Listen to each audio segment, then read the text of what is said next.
L'utilisation de Bitcoin est complètement volontaire. C'est seulement sur la base du choix. Tu télécharges un logiciel et tu décides de commencer à utiliser cette monnaie, d'utiliser les règles de consensus de ce réseau-là.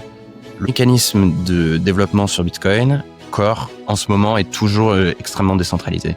On se retrouve dans un statu quo où c'est très difficile de faire des changements qui sont importants et nécessaires pour le réseau, et moins de choses comme si c'était un logiciel lambda. Bitcoin Core, t'as pas quelqu'un qui dit ça on le fait ou ça on le fait pas. Et tu peux parfois passer ton temps, mais genre c'est frustrant parce que tu peux vraiment des journées entières à relire du code, à le tester pendant des semaines, voire des mois, et ça perd un momentum et ça n'arrive jamais. Et tu as perdu 2 mois de ta vie. Il y a un énorme coup d'opportunité putain, on aurait pu travailler sur beaucoup d'autres choses à fixer.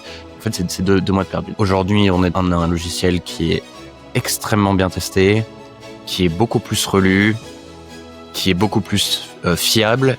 On est aussi sur un réseau qui a beaucoup moins de problèmes qu'il y avait avant. Plus le réseau a grandi, plus on a été de plus en plus conservateur avec les changements, à éviter les risques. Et juste parce que c'est normal. On attend 1 an et demi après cette version ait été publiée, on publie les détails par transparence de la faille de vulnérabilité. Un gros trade-off entre transparence et sécurité. La grosse préférence temporelle, on la voit aujourd'hui dans leur mouvement, qui s'est largement rétréci parce qu'ils sont en train de converger autour d'une proposition de changement de consensus. On passe à un tout autre niveau qui est absolument débile, qui va absolument contre tout ce que Bitcoin représente. C'est le pic court terme. T'es obligé pour créer un mouvement de culte pareil, t'es obligé d'avoir un ego de fou. Les idéologies doivent être jugées par le monde réel. Et si ton idéologie marche pas dans le monde réel, c'est peut-être pas la meilleure idéologie.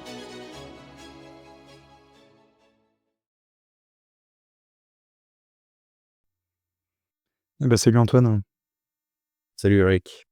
comment vas-tu? Ça va bien, ça va bien. Ouais. Très content là, de t'avoir avec moi pour qu'on se fasse ce petit épisode de podcast ensemble.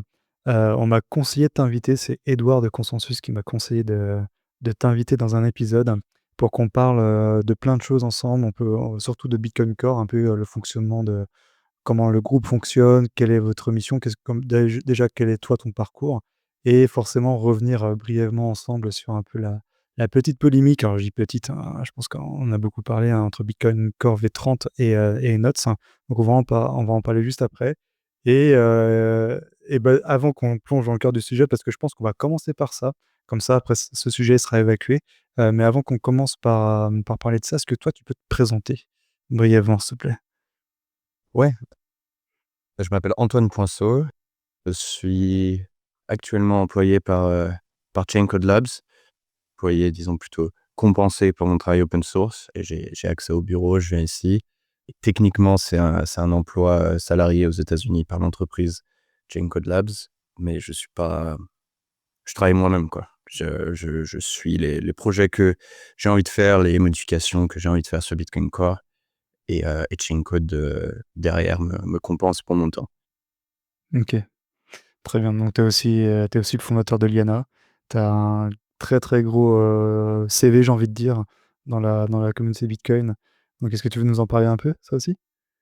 Justement, tout ton Ouais, bien sûr. parcours. Du coup, j'ai entendu parler de Bitcoin il y a longtemps, forcément, par certains moyens. Je m'y étais jamais vraiment penché. Je pense que je m'y suis penché plus en fin 2017, 2016, début 2017, puis tout le long de 2017 avec forcément la bulle spéculative, avec notamment la bulle spéculative des shitcoins. Je me suis fait rect en 2017. Et puis j'ai creusé un peu plus sur Bitcoin. Et notamment, au fur et à mesure de 2017, j'avais commencé à m'intéresser un peu plus du point de vue développement sur pas mal de shitcoins, sur Ethereum, Stellar à l'époque. Mmh. Tu sais, j'avais développé 2-3 scripts, 2-3 applications qui marchaient. Et en fait, à chaque fois que tu voulais développer quelque chose, tu avais juste ce qu'on appelle une API, quelque chose pour développer directement, envoyer les transactions, et le truc faisait tout pour toi. Et à un moment, je me suis intéressé plus à Bitcoin. Ça devait être fin 2017, milieu de 2017. Je me suis dit, bon, je vais revenir un peu aux bases. C'est de la technologie dépassée, mais je vais un peu revenir aux bases pour voir Mmh. comment c'est quand même. J'ai trouvé ça super dur de développer, juste de faire mes petits scripts, des trucs à la con que je faisais sur les shitcoins. Je me suis dit: «Putain, mais comment est-ce que ça se fait? Pourquoi est-ce que tu dois pourquoi est-ce que tu dois télécharger ce software?» Il met sa vie à synchroniser et après quand tu veux envoyer des transactions, faire des trucs, tout est compliqué. Pourquoi est-ce que tout est compliqué? Et en fait, à force de me poser des questions de pourquoi ça marche comme ça? Pourquoi? En fait, je suis tombé dessus, je me suis dit: «Ah mais en fait, c'est quelque chose de différent du reste. C'est qualitativement différent. C'est pas une question de quantité d'utilisateurs, c'est pas une question de quantité d'applications qu'il y a dessus. C'est juste quelque chose qui est qualitativement différent du reste des altcoins. Et du coup, bah, depuis j'ai été mordu et j'ai continué de travailler sur Bitcoin. J'ai commencé à participer. Donc, j'allais au meet-up de Crypto Lyon à l'époque, l'association Crypto Lyon Mmh. à laquelle j'ai ensuite participé à l'organisation d'événements à Lyon, où à la fin, on faisait plutôt principalement que du Bitcoin, donc c'était plutôt Bitcoin Lyon que Crypto Lyon. On a ensuite, avec les fondateurs de Crypto Lyon, on a monté une entreprise qui s'appelait Léonode et le comptoir de change Bitcoin Lyon, à Mmh. Lyon aussi donc. On faisait du consulting. À l'époque, c'était vraiment le pic des solutions blockchain, hein, la blockchain Carrefour, la blockchain je sais pas quoi. Et donc en gros, on était payé pour dire aux gens: «Non, vous avez pas besoin d'une blockchain pour ça». Et parfois, implémenter des prototypes, parfois, même certains, on a fait un petit peu de développement sur Ethereum malheureusement.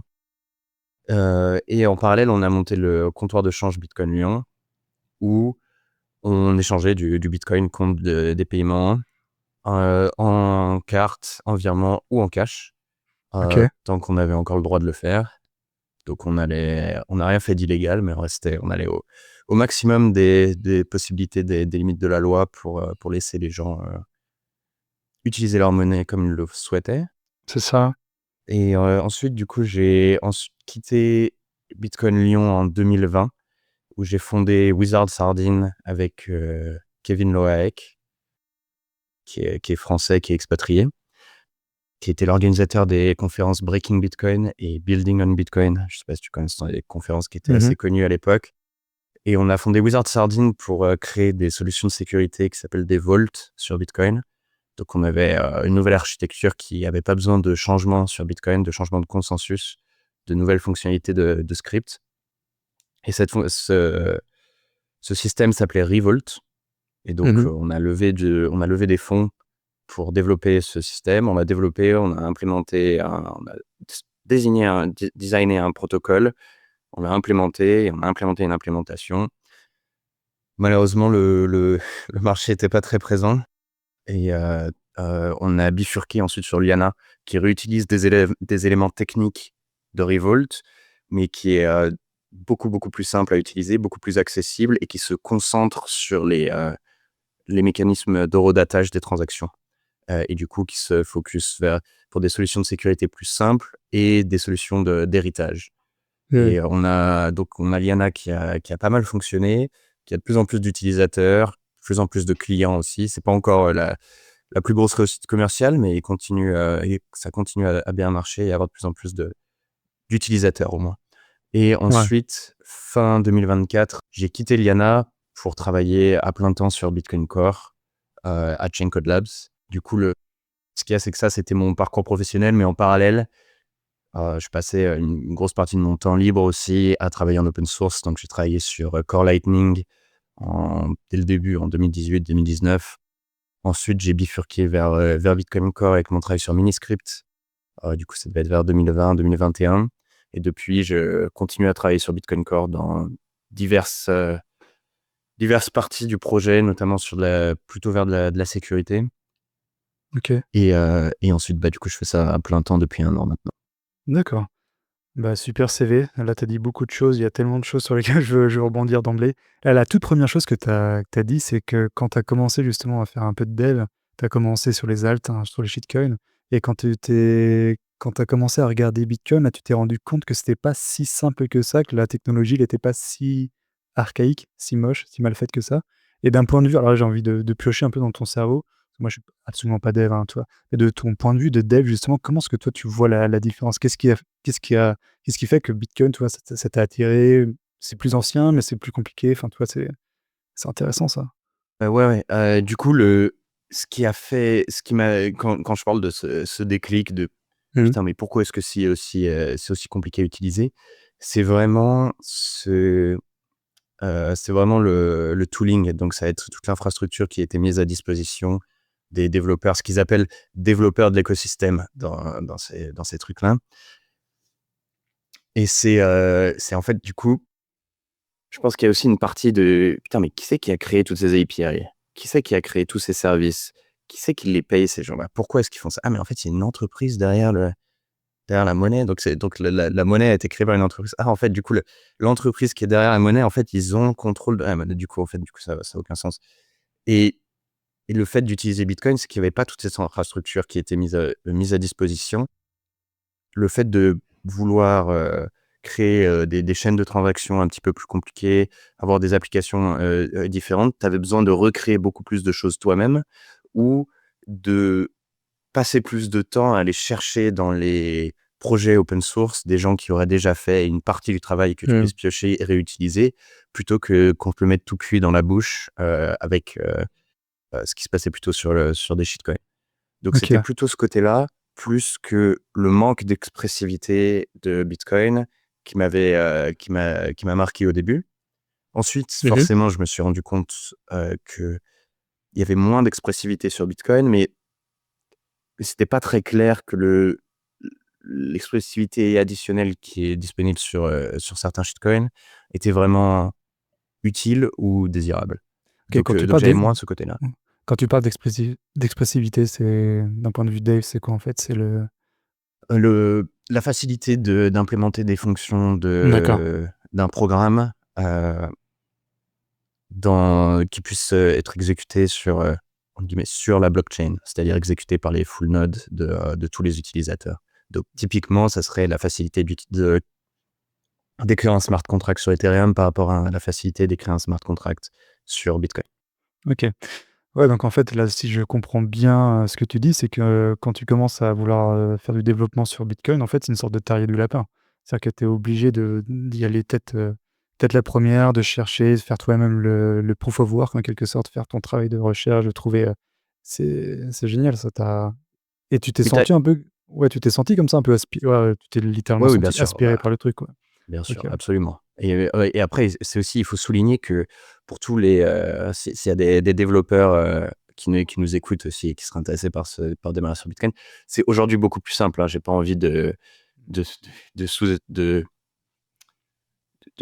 comment dire? De critiquer l'écosystème aujourd'hui de développement où, depuis que moi j'ai commencé, il y a eu le développement de beaucoup d'organismes de financement des développeurs, et de fondations, de financement, des trucs comme, OpenSats, comme Brink, comme, Chaincode, comme, bref, plein de trucs qui, eux, financent des outils de développement sur Bitcoin. Du coup, aujourd'hui, tu as des trucs comme, BDK, comme, comme d'autres choses qui rendent l'accès à développer des fonctions sur Bitcoin plus rapide Plus aussi. Comme ça, tu as pas besoin de réinventer la roue à chaque fois que tu crées un programme, quoi. ouais, c'est ça, OK, ouais. Ça, c'est bien que ça.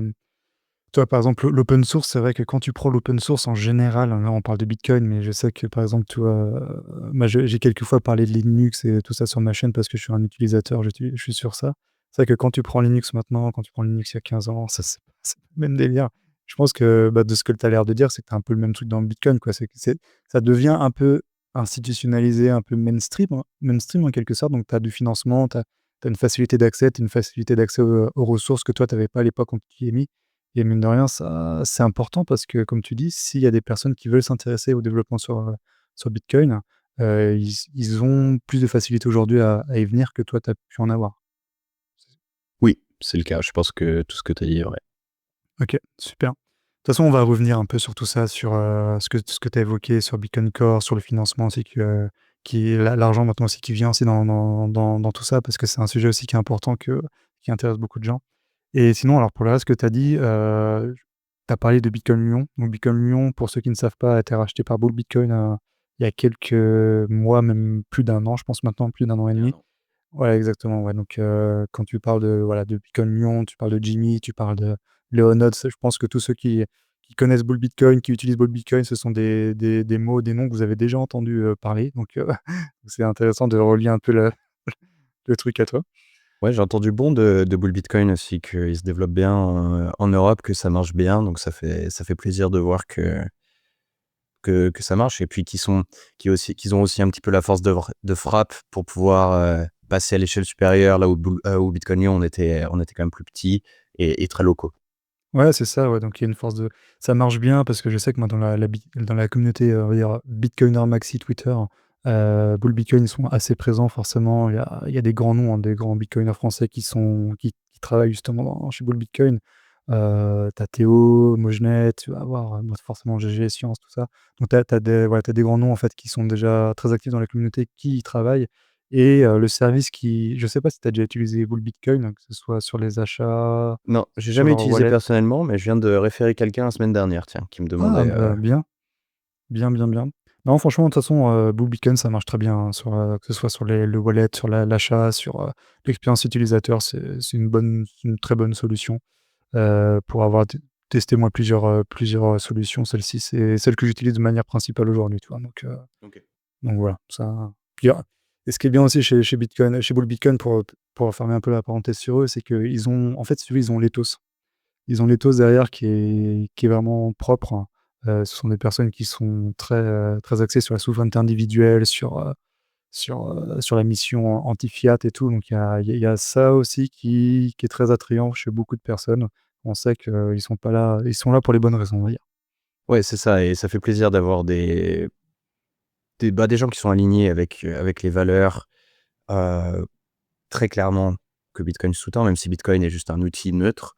Mais très clairement, Bitcoin va avec ces valeurs-là, et ça fait plaisir d'avoir des projets comme ça. Je sais que nous, de notre côté aussi, on a été backés, que ça soit pour Liana ou que ça soit pour Bitcoinion, par des gens qui nous soutenaient de la communauté sans qu'ils soient forcément incités financièrement pour nous aider, mais juste qu'ils voyaient qu'il y avait une équipe qui était alignée philosophiquement avec les valeurs de la Ouais. communauté, et qui nous poussait, qui essayait de nous faire de la pub, ou quand on allait aux événements de nous donner un coup de pouce.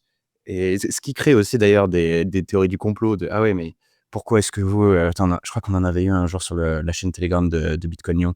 «Ah ouais, mais vous allez» je sais pas quoi, une théorie du complot par rapport à au rachat de Bull Bitcoin ou un truc comme ça, tu vois?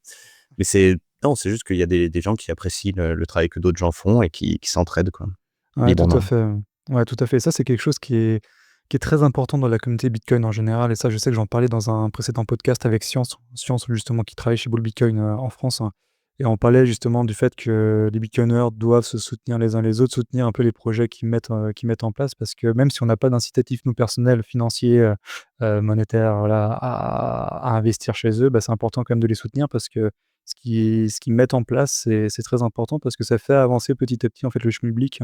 Ça permet de proposer d'autres solutions, des solutions off-ramp et puis, bah, plus on en a, plus le réseau, plus la communauté des utilisateurs de Bitcoin devient résilient. Donc ça, c'est que du bon, quoi. Et ça me fait un peu penser à une initiative que fait, Allen Farrington, je crois que c'est Axiom Capital, hein, où justement lui, il a monté un peu son petit fonds de gestion où il va, de manière purement, philanthropique en quelque sorte, mettre de l'argent sur, des projets Bitcoin alors que lui, il a pas forcément besoin, voilà, c'est juste, vraiment philanthropique et il investit là parce qu'il sait que ça sera pas forcément bénéfique pour lui personnellement, mais ça sera forcément bénéfique pour la communauté des bitcoiners et Bitcoin. Donc ça, c'est super important, quoi. Ah bon, après aux US, ils ont un peu plus de capital pour faire ce genre de Oui, choses. Ça me fait penser c'est clair. au VC, par exemple, 1031, qui fait pas mal d'investissements aussi orientés. Bon, après, ils sont pas complètement irrationnels économiquement, mais ils vont Oui, bien sûr, biaiser plutôt du côté de gens qui sont alignés philosophiquement. Et bien je suis sûr, d'accord ouais. avec toi que c'est une bonne chose. Tout à fait. De toute façon, on pourra en parler longtemps. Il y a Tether aussi qui fait ce genre de choses. Enfin voilà, il y a plein de choses. Nickel. Est-ce que bah, juste avant, parce que là, le premier sujet que moi je voulais te lancer, c'était forcément Bitcoin Core, Nox, et cetera. Mais juste avant qu'on plonge là-dedans, la dernière chose que tu as évoquée pendant ton introduction, c'est Liana. Je pense qu'on peut en parler un peu maintenant. On va en parler aussi, je pense, un peu plus tard. Mais Liana, heu, moi, c'est toujours un nom que dont j'entends parler et à chaque fois alors moi, je suis pas utilisateur personnel, hein, de la solution, mais je sais que je connais des bitcoiners qui utilisent Liana et enfin, le consensus, c'est que c'est quand même extrêmement sympa très, très positif l'expérience et que ça te permet justement une chose, c'est de redater les transactions et les bloquer, en fait, leur donner tu vas expliquer ça mieux que moi, mais c'est quelque chose qui est assez intéressant ça. Ouais, disons peut-être que si on part du, cas d'usage, c'est plus parlant. Heu, si tu des bitcoins, donc il y a plusieurs cas d'usage, mais je vais parler de l'héritage parce que c'est peut-être le plus parlant, mais tu peux utiliser le même mécanisme pour, de la sécurité. Hem, Si tu as des bitcoins que tu aimerais passer à des héritiers, mais dont tu souhaites pas passer la custody immédiatement, tu vois? Tu veux rester en self custody, toi-même, ta possession de tes bitcoins. Par contre, le jour où tu claques, bon, tu vas pas les emmener avec toi, dans la tombe, donc tu Ouais, aimerais que, tes héritiers y aient accès. Et le fait que tu as vraiment une seule dimension, avant, sans considérer le redatage sur laquelle tu peux jouer avec Bitcoin, c'est le nombre de clés pour déverrouiller tes bitcoins et le seuil de clés. Et du coup, peu importe le seuil et le nombre de clés que tu peux mettre sur tes bitcoins, tu vas tu vas jamais pouvoir avoir le beurre et l'argent du beurre. Tu pourras jamais avoir à la fois ta self custody pendant que tu es vivant et à la fois, heu, tes héritiers qui y aient accès quand tu es mort. Et du coup, ce que utilisaient beaucoup de solutions d'héritage jusque-là, c'était des solutions de multisig. Donc, par exemple, tu vas avoir besoin de 2 clés parmi 3 pour pouvoir débloquer tes bitcoins et toi, tu as une clé de backup, tu as une deuxième clé d'utilisation et tu as une entreprise qui a la troisième clé. Et du coup, dans ce cas-là, toi, tu es en self-custody parce que du coup, l'entreprise ne peut pas dépenser tes bitcoins. Mais toi, si tu donnes pas ta clé privée à tes héritiers, et ben, ils pourront jamais récupérer tes bitcoins quand tu meurs. Donc tu es obligé d'avoir une des clés qui est à peu près accessible par eux, mais pas complètement. Et du coup, en fait, l'autre type de solution, c'était: «Bon, bah, alors tu as rien besoin de faire et tes bitcoins pourront être accessibles directement par tes héritiers après que tu meurs, mais dans ce cas-là, tu es plus en self custody». Dans ce cas-là, l'entreprise, a forcément 2 des 3 clés pour être capable de débloquer les bitcoins quand tu meurs, il y a pas d'autre moyen. Donc du coup, tu perdais la self custody. Et ce que fait Liana, c'est d'avoir une condition de temps sur tes bitcoins. Au moment où tu reçois tes bitcoins, donc c'est pas idéal, hein, mais c'est le meilleur moyen qu'on ait aujourd'hui sur Bitcoin, en termes d'expressivité pour revenir Mmh. au thème d'avant. Heu, Au moment où tu reçois tes bitcoins, il y a un compteur qui va démarrer. En général, tu peux le mettre à 9 mois, 1 an et 3 mois, heu, après lequel une autre condition de dépense est possible. Donc typiquement, ça pourrait être tout le temps, tu peux dépenser tes bitcoins, toi, avec ta clé, et si tu les dépenses pas pendant 1 an et 3 mois, eh bien, la clé de ton héritier devient disponible pour dépenser tes bitcoins.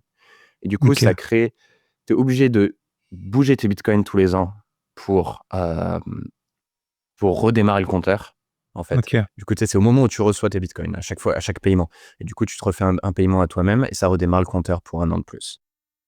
OK, c'est ça et forcément le maximum c'est forcément 1 an et 3 mois, hein, c'est ça? Le max que Ouais, tu peux. le maximum aujourd'hui sur le langage de script de Bitcoin, c'est 1 an et 3 mois. D'accord, OK. Non, Liana, c'est vraiment moi, c'est passionnant, toi. La semaine dernière, j'étais à Bordeaux, on avait une journée de conférence à Bordeaux, c'était le Bitcoin Wealth Summit qui était organisé par Louis-Alexandre de Froissart de Montaigne, Patrimoine et Gestion. Et justement, alors je sais pas alors je sais que c'était filmé, l'événement, donc peut-être que les conférences, elles seront disponibles, sur YouTube ou peut-être sur un site, j'en sais rien, tu vois? Mais je pense que les 2 ou 3 dernières conférences de la journée devraient t'intéresser, toi, parce que justement, c'était, des conférences, alors il y avait des mecs, qui travaillaient chez Ledger, il y avait des gars qui étaient notaires et tout, et en fait les 3 dernières conférences de la journée ou les 2 dernières, je sais plus, ça portait justement sur cette question de transmission des bitcoins d'une personne vers ses héritiers. Alors, il y avait tout le volet légal, juridique, un peu, bah, voilà, ça c'est la contrainte, franco-française, j'ai envie de dire. Mais il y avait aussi tout l'aspect technique qui était super intéressant et il y avait, bah, voilà, d'un point de vue juridique, il y avait cette question, en fait, comment est-ce que tu peux léguer un cryptoactif, donc ici Bitcoin, à tes héritiers? Comment est-ce que ça peut être reconnu, dans la loi? Est-ce qu'un échange de clés, c'est suffisant pour avoir un transfert de propriété? Ou il faut un transfert directement sur la chaîne des BTC pour valider le transfert? Enfin, il y a plein de questions comme ça. Donc Donc, je pense que ouais, je te conseille vraiment de regarder ça quand ça sortira. Et il parlait entre autres de Liana. Donc, Liana qui était la solution actuelle, qui était la plus intéressante avec le plus de potentiel pour justement répondre un peu à ces problématiques que peuvent avoir, bah, les personnes qui veulent transmettre les bitcoins, que peuvent avoir aussi les notaires dans les actes aussi parce que c'est tout nouveau pour eux et et ça, c'est super intéressant. Et d'ailleurs, alors petite question, parce que là, tu disais que c'est donc la limite maximale, c'est 1 an et 3 mois. Et pourquoi c'est 1 an et 3 mois? Enfin, ça peut être, augmenté, ça peut Parce que la limite est en nombre de blocs non, non bloc, OK, qu'on ouais. utilise et que le nombre de blocs est inscrit sur 2 octets, ce qui te fait 16 bits et 16 bits, ça fait 2 à la puissance 16 heu maximum et du coup, de faire 2 puissance 16 moins 1 qui est 6535, je crois et du coup, ça te fait, environ 1 an et 3 mois en nombre de blocs. D'accord. Alors je fais mon alors je vais te poser plein de questions totalement débiles, mais c'est normal. Ça pourrait être modifié ça, comme règle? Ouais, le champ qui est utilisé dans la transaction pour, pour encoder le nombre de blocs, est sur 4 octets et on n'en utilise que OK, 2 aujourd'hui. Donc d'accord. techniquement, on pourrait utiliser les 4, mais je pense que c'est très, très improbable parce qu'en fait, Lightning a commencé à utiliser les 2 autres octets, vu qu'ils ont aucune règle de consensus dessus. Tu peux les mettre librement et ça va pas changer les règles de ta transaction. Du coup, Lightning a OK. commencé à abuser un petit peu ce champ-là pour, encoder, je crois que ça encode une partie du numéro de la transaction de tes canaux de paiement. Tu sais, quand tu fais des canaux de paiement, tu as plein de nouvelles transactions à chaque fois que Mmh. tu as un nouvel état du canal et du coup, tu as la transaction 0, transaction 1, 2, 3, 4, Mmh. machin et une partie de cette information est encodée dans ces Ah 2 d'accord, octets-là OK. et D'accord, OK. c'est juste impossible de faire un changement de consensus sur un champ d'une transaction qui est déjà utilisé par un protocole. On va pas demander à Lightning de tout redesigner différemment.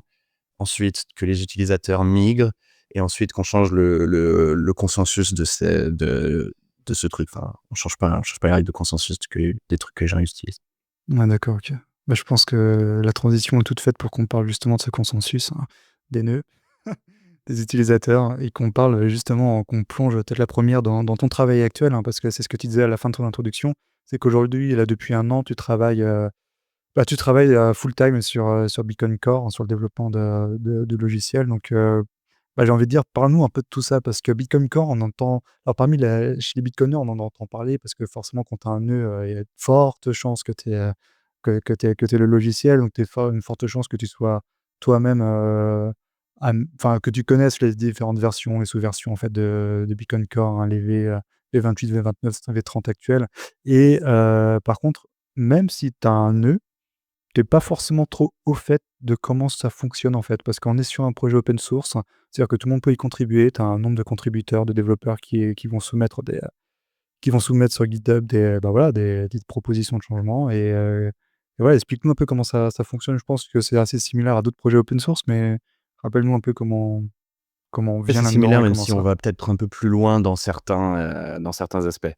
Hem, mais peut-être point méta sur tout ça, s'il y a peut-être une chose que la controverse récente a faite, c'est de rendre plus, heu, que les gens soient plus au courant des versions de logiciels qui font tourner et qu'il y ait un choix un petit peu plus explicite. Parce que le seul truc, enfin, l'utilisation de Bitcoin est complètement volontaire. C'est seulement sur la base du choix. Tu télécharges un logiciel et tu décides de commencer à utiliser cette monnaie, d'utiliser les règles de consensus de ce réseau-là. Le choix est encodé dans ton logiciel. Donc que tu choisisses d'utiliser ce logiciel ou un autre, euh, bon, après, tu as des contraintes techniques qui font que des réimplémentations du logiciel seront sûrement pas compatibles avec l'autre, mais ton choix de logiciel, ton choix de ta version a beaucoup de sens, en fait. C'est ça qui donne son sens au réseau lui-même. Donc, c'est une bonne chose que les gens fassent plus attention à quelle version du logiciel ils font tourner. Mmh. Tout ça a été pour les mauvaises raisons, mais si on peut trouver une petite, une bonne chose, c'est ça. Ensuite, ta question était plutôt sur comment est organisé aujourd'hui le projet. Ouais, sur de bien sûr, ouais. l'histoire, sur comment il est Ouais, organisé?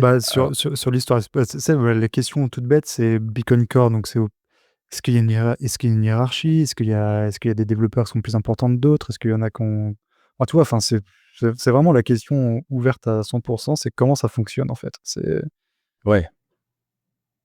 Hem, non, je pense que le mécanisme de développement sur Bitcoin Core, en ce moment, est toujours, extrêmement décentralisé. Heu, peut-être même un peu trop. Moi, j'ai des blog posts sur mon blog qui argumentent que, on devrait être plus centralisé pour avoir, plus de possibilités d'implémenter des changements et de réussir à faire des choses. Là où aujourd'hui, c'est très difficile de faire des choses et très difficile de stopper les choses qui sont, comment dire? Tu es un peu une tragédie des communs, en fait, sur le projet où tu vas avoir plein de développeurs qui vont être intéressés à, choper une bourse et à travailler sur des petites choses qui sont peut-être pas très importantes ou pas les plus importantes et d'autres à aller relire ce code-là plutôt qu'aller relire du code, qui a beaucoup plus d'impact et qui est beaucoup plus important. Et on se retrouve dans un statu quo où c'est très difficile de faire des changements qui sont importants et nécessaires pour le réseau et heu et qu'on a beaucoup de changements de code qui, à mon avis, au point où on en est avec Bitcoin, on devrait avoir moins ce type de changement non nécessaire, en fait. On devrait avoir des changements qui sont seulement des changements qui sont nécessaires ou qui sont très bien motivés et moins de choses comme si c'était un logiciel lambda, quoi. C'est pas ton logiciel pour prendre des notes, quoi. C'est le Donc logiciel qui sous-tend le réseau, OK. donc c'est important. Donc en fait, tu as des incitations pour certains développeurs à justement, développer sur, Bitcoin Core pour avoir justement, tu dis des grants, des bourses, Des bourses, oui, alors des pour financements? pour être très clair, c'est mieux que ce qu'il y avait avant. Avant tu avais, aucune incitation, aucune, compensation pour les développeurs. Du coup, il y avait une grosse pénurie de gens à relire les changements qui se passaient sur le logiciel et une grosse pénurie de talent. Heu, on a toujours une grosse pénurie, mais moins depuis que les gens peuvent être compensés et surtout les compensations, ce qu'elles ont amené, c'est que beaucoup de gens qui sont vraiment très importants pour le projet ont pu passer plus de temps dessus. Mmh. Et elles ont aussi attiré de nouvelles personnes qui sont devenues importantes pour le projet. Hem Mais du coup, pour revenir à l'organisation, du coup, tu vois, pour contraster ça avec d'autres logiciels open source, par exemple, tu vas Ouais. prendre Linux ou quoi, mais sur Linux, si tu as plus Linus qui donne une direction et qui donne un feu vert ou un feu rouge et au Ouais. moins on sait ce qui va se passer, on sait ce qui peut se passer quel développement on peut attendre dans les 5 prochaines années. On peut savoir quel développement, heu, comment, comment aussi se coordonner, tu vois? Mmh. Si t'as pas de hiérarchie, c'est aussi beaucoup plus difficile de se coordonner autour de certains changements, de trouver: «OK, je vais investir, 2 mois de mon temps dans cette chose parce que je sais qu'elle va arriver». Je sais Mmh. qu'elle va arriver, pourquoi? Parce que quelqu'un, qui est en charge du projet a ordonné que c'est ça qu'on va faire maintenant. Sur Bitcoin Core, t'as pas quelqu'un qui dit: «Ça, on le fait» ou «Ça, on le fait pas» et du coup, OK. tu peux parfois passer ton temps, mais genre, c'est frustrant, hein, parce que tu peux vraiment des journées entières à relire du code, à le tester pendant des semaines, voire des mois et en fait, le truc, la personne qui travaille dessus commence à travailler dessus beaucoup plus lentement et ça perd un momentum Ouais. et du coup, ça n'arrive jamais et du coup, tu as perdu 2 mois de ta vie et notamment tu as perdu 2 mois de ta vie et tu te sens frustré en tant que personne, mais tu as un énorme coup d'opportunité de: «Putain, on aurait pu travailler sur beaucoup d'autres choses à fixer, beaucoup d'autres choses à à réarchitecturer pour que ça soit plus robuste dans le futur pour le réseau». En fait, c'est 2 mois de perdu. Donc c'est pour ça que, j'ai argumenté où tu vois, tu as un peu un spectre de tout d'un côté, c'est ultra centralisé et tu as quelqu'un, heu, qui va décider de lui-même ce qu'on fait et ce qu'on fait pas. Je pense que c'est absolument pas un bon extrême non plus, parce que du coup, tu as énormément de risques que la personne commence à faire des mauvaises décisions et qu'elle ait pas toute l'information Bien nécessaire pour prendre les sûr, bonnes décisions. tout à fait. Et tu as l'autre côté qui est comme Bitcoin Core où, bon, bah, tant qu'il y a quelqu'un qui la review correctement et cetera et bah, ça arrive et du coup, tu te retrouves avec quelque chose qui a peut-être pas trop de sens, dans le cours du développement et j'ai argumenté pour qu'on revienne plus au milieu et qu'on ait un peu plus de vision sur ce qu'on va faire, quitte à donner plus c'est pas de la hiérarchie vraiment, mais plus de décisions, en fait. Prendre des décisions, que les gens qui sont importants pour le projet prennent plus de décisions pour dire si c'est quelque chose qui va arriver ou surtout quelque chose qui va pas arriver. Parce que ce qui OK, va pas arriver, c'est là où on perd le plus de temps. OK, ouais.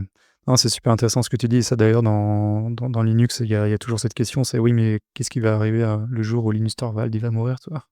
Ouais, Tu vois? ouais, mais tu C'est ça en fait, ouais, c'est le côté en effet, c'est bien d'avoir un fonctionnement décentralisé, mais comme tu dis, en effet, tout le monde s'éparpille et quand tu éparpilles le temps et l'énergie, bah, forcément, tu as l'entropie quoi et ça, on n'aime pas tellement ça. On veut canaliser l'énergie et le temps parce que comme tu dis, hein, quand tu passes 2 mois à travailler sur un projet, bah, 2 mois, c'est le temps humain. Le temps humain, c'est la ressource la plus rare, c'est le temps, c'est irréversible. Une fois que c'est dépensé, tu peux pas le rattraper. Donc en effet, c'est dommage parce que quand tu as des talents comme ça qui sont présents et qui sont gâchés et d'ailleurs, je crois parce que je sais qu'avec Nicolas Cantu, on en avait parlé, il me disait que lui, l'une des plus grandes limites, tu sais, l'un des plus grands dangers qu'on pourrait avoir sur l'avenir du protocole, c'est pas tellement les querelles Core versus NOS, tout ça, c'est en fait le manque de talent, le manque de personnes en fait qui sont intéressées pour faire du développement. Je sais pas ce que tu en penses, on va en parler. Parce que là, si je dis pas de bêtises, Beacon Core actuellement, vous avez combien de contributeurs actifs? Une quarantaine, je crois, hein, si je dis pas de bêtises. Ouais, C'est un peu encore assez bon. Comment tu comptes actif, hein? Je ouais, dirais que tu as vraiment au jour le jour, 15-20 personnes qui sont là. Tu as une quarantaine de personnes qui sont à peu près actifs et après tu as une centaine de personnes qui regardent d'assez près ce qui se passe. d'accord, OK. Ouais, donc tu vois, c'est pas beaucoup de personnes, hein. C'est quand tu prends en considération que Bitcoin maintenant c'est quand même un actif qui est institutionnalisé, il y a une market cap qui est assez hallucinante, tu as de plus en plus de personnes qui en ont. Tu te dis ça reste c'est en train de devenir, petit à petit, parce que c'est ce que c'est censé devenir, hein, tout simplement, une monnaie de plus en plus utilisée par les personnes et tu te dis au final, les personnes qui entretiennent, le logiciel principal qui run sur les nodes, enfin sur les nœuds, bah, ils sont 15-20 actifs, quoi. C'est Là, ça c'est là, et ça fait ouais, je pense que c'est un gros problème. C'est un gros problème et le fait que bon après, ce qu'il y a, c'est que c'est pas tout noir non plus. Après on a et surtout depuis là où on vient dans le développement, on parle d'un logiciel qui, il y a 10 ans, avait même pas aucun test. En ouais, 2014-2015, c'était le début des vrais tests en black box, mais même avant ça, ils avaient très peu de tests unitaires. Heu, Aujourd'hui, on a un logiciel qui est extrêmement bien testé, qui est beaucoup plus relu, qui est beaucoup plus, fiable et on est aussi sur un réseau qui a beaucoup moins de problèmes qu'il y avait avant. mmh, Tu vois, si on juge le résultat de la maintenance du réseau de Bitcoin Core, parce qu'en effet, Bitcoin Core est pas en charge du réseau, mais de mmh, facto, vu que les gens ont choisi de faire tourner Bitcoin Core principalement, mmh, on sait que les changements qu'on va faire sur le logiciel vont 6 mois plus tard ou 1 an plus tard affecter le réseau. Donc, mmh, lorsqu'on va fixer une faille de sécurité, par exemple, lorsqu'on va changer, les règles de relais de transaction, qui sont mmh. une des choses dont tu veux parler, on sait que ça va avoir un impact sur le réseau et c'est l'objectif et il y a tu vois, si on prend les incidents qu'il y a eu en 2013, tu as le chain split, en 2015, tu as eu une énorme reorg, en 2017, le bug d'inflation. Depuis, il y a eu des problèmes, mais ça a été et par exemple en 2023-2024, on a eu un problème de propagation des blocs et du coup, ce que nous, on trouve un gros problème parce qu'on se rend compte que les blocs se propagent, beaucoup plus mal que d'habitude et que du coup, ça a un gros impact sur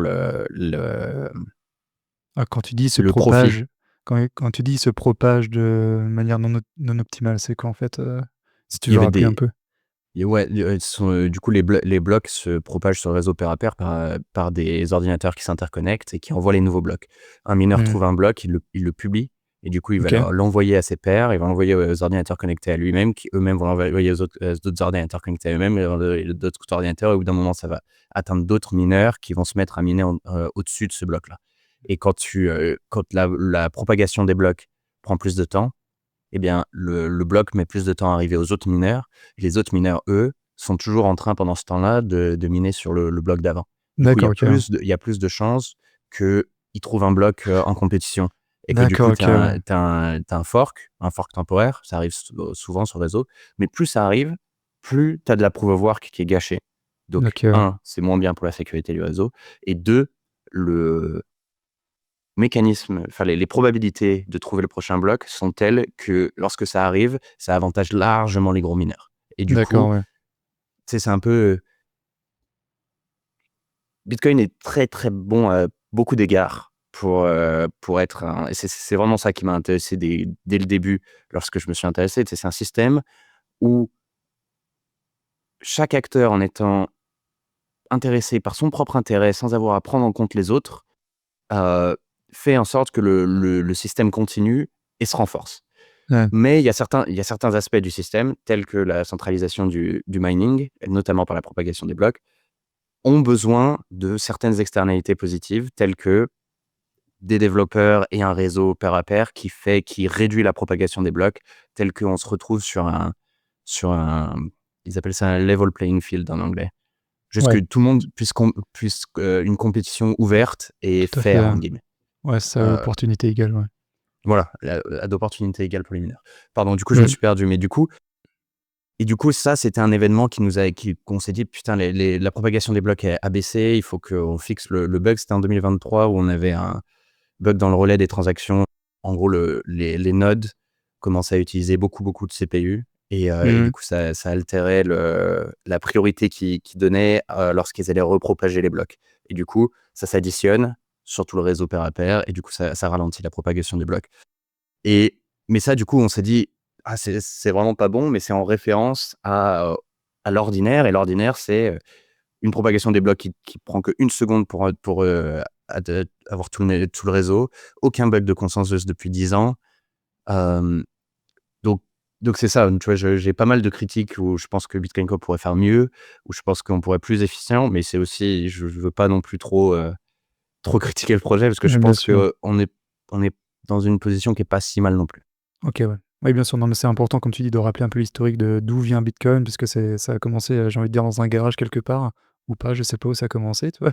Mais, il y a tellement de chemin qui a été parcouru par Bitcoin et pendant des années, en effet, ouais, c'était les utilisateurs du réseau qui se donnaient les parce que quand les premières interactions entre Satoshi, Marty Malmi et cetera, c'était à la one again, hein, franchement, Ouais.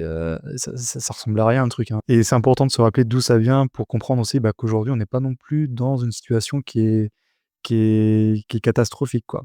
La seule chose qui serait à améliorer, c'est en effet le nombre de personnes qui s'intéressent au développement de Bitcoin, au nombre de contributeurs que vous pourriez avoir chez Bitcoin Core et comme tu dis, hein, si je résume un peu ce que tu dis, hein, et à cette petite problématique de hiérarchisation, au moins de maximisation des compétences et du temps, qui est peut-être Ça, ouais. pas voilà. Peut-être la décentralisation du financement aussi. C'est que, Mmh. tu as certains individus qui financent énormément le développement de Bitcoin, mais tu sais, c'est un peu comme les impôts où les 90 des impôts sont payés par 1 de la population. Là, tu as 90 du financement du développement open source qui est payé par, je sais pas, je pourrais pas te dire un pourcentage d'utilisateurs, mais il y a quelques individus très riches qui ont beaucoup financé le développement. Mais qu'est-ce Mmh. qui arrive si ces gens-là, décident d'arrêter de le financer, tu vois?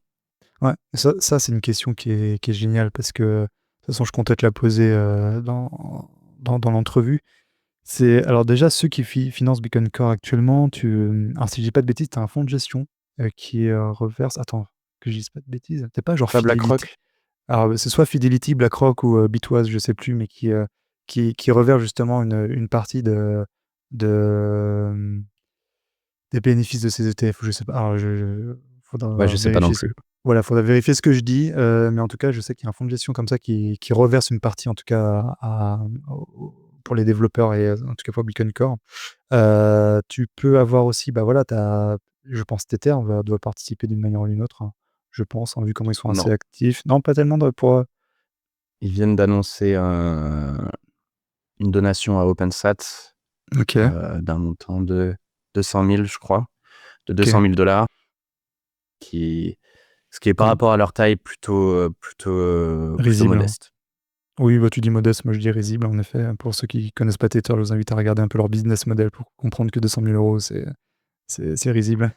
Mais oui, hein, et alors d'ailleurs, par rapport au financement de Bitcoin Core, parce que ça, je sais que c'est des critiques entre guillemets que j'ai pu lire sur Twitter il y a quelques semaines, c'était: «Oui, mais Bitcoin Core, est-ce qu'il y a pas ce risque aussi, à partir du moment où tu reçois des financements, que, bah, le projet perde un peu en décentralisation, un peu en indépendance justement?» Quand tu commences comme ça à avoir des mécènes qui sont assez fortunés, qui commencent à payer les développeurs. Ouais, je sais pas, j'imagine que c'est toujours possible. Jusque-là, on a toujours tous ceux que je connais, avec qui j'ai interagi, je sais, ne font pas ça, n'influencent pas vraiment, les décisions, tu vois? Moi, par exemple, j'ai rejoint Cheat Code, on m'a jamais dit, «Travaille sur ça» ou «Travaille sur ça», tu vois? Ou pire, va relire ça ou va approuver ça, tu vois? Ouais. On m'a jamais dit ça. Je sais que c'est le cas aussi à Brink et le reste des organismes donnent des bourses, donc ne sont même pas employés.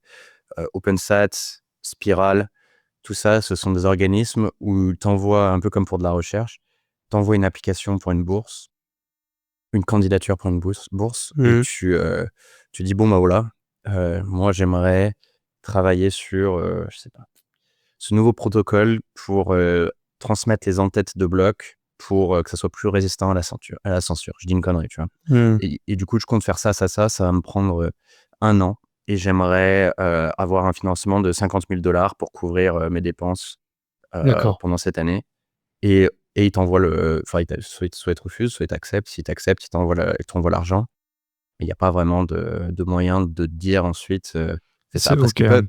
ce qu'il y a, c'est qu'ils peuvent dire: «Nous, on fait des bourses que sur ce sujet-là». Mais après, enfin, ils sont libres de faire ce qu'ils veulent, quoi. S'ils veulent financer plutôt cet aspect-là ou un autre aspect, heu, vaut mieux qu'un aspect soit financé plutôt que pas.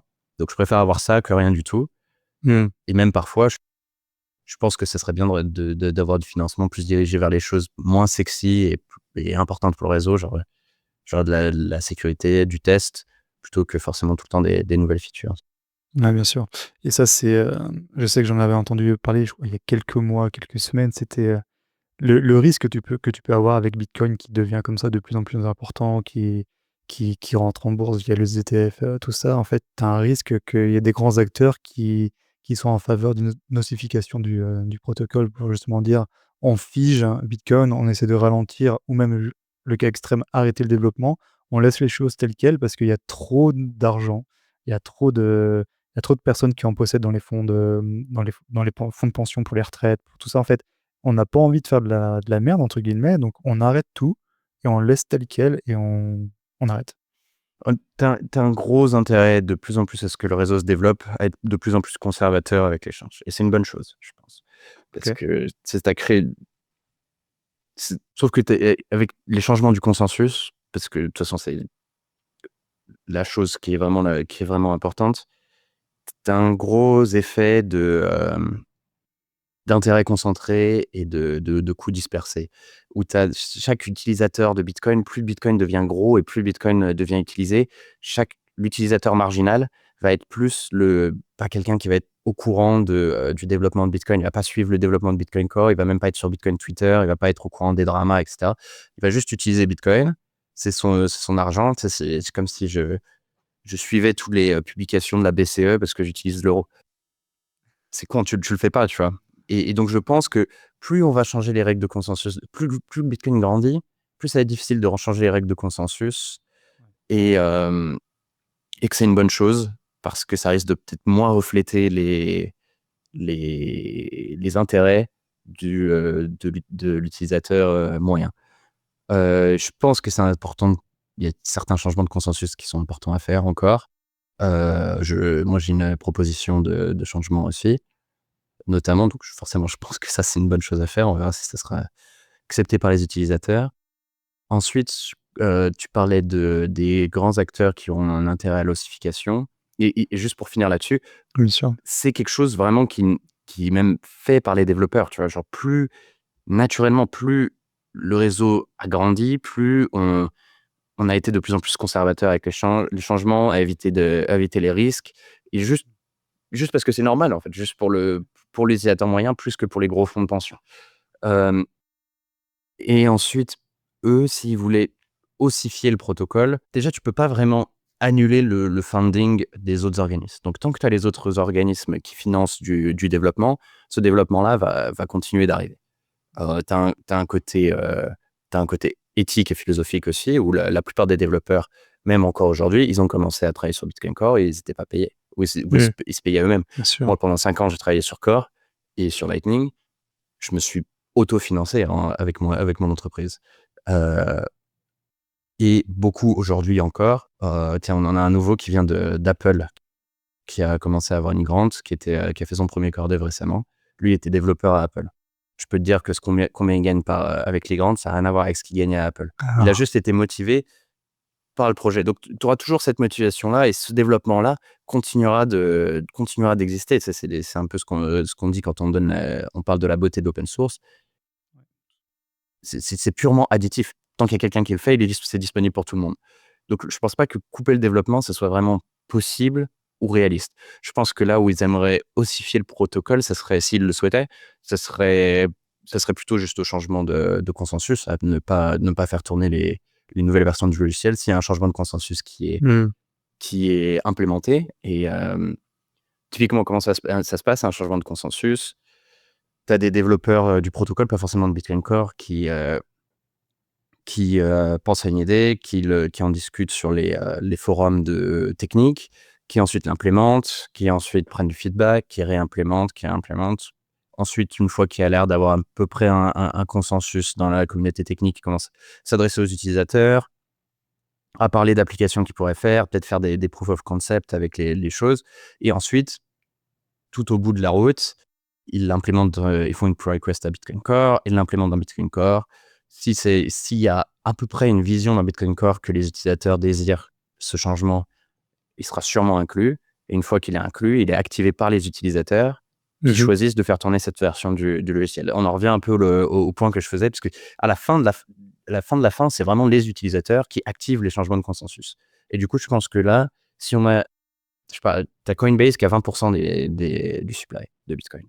Si Coinbase refuse un changement de consensus, s'il refuse de faire tourner un full node, ça peut être très disruptif. Et si tu as la plupart des bitcoins, ou même des volumes de transactions pour les frais payés aux mineurs, et du supply qui est concentré par certains acteurs, alors oui, c'est vrai que ces acteurs-là auront une parole disproportionnée dans les changements de consensus.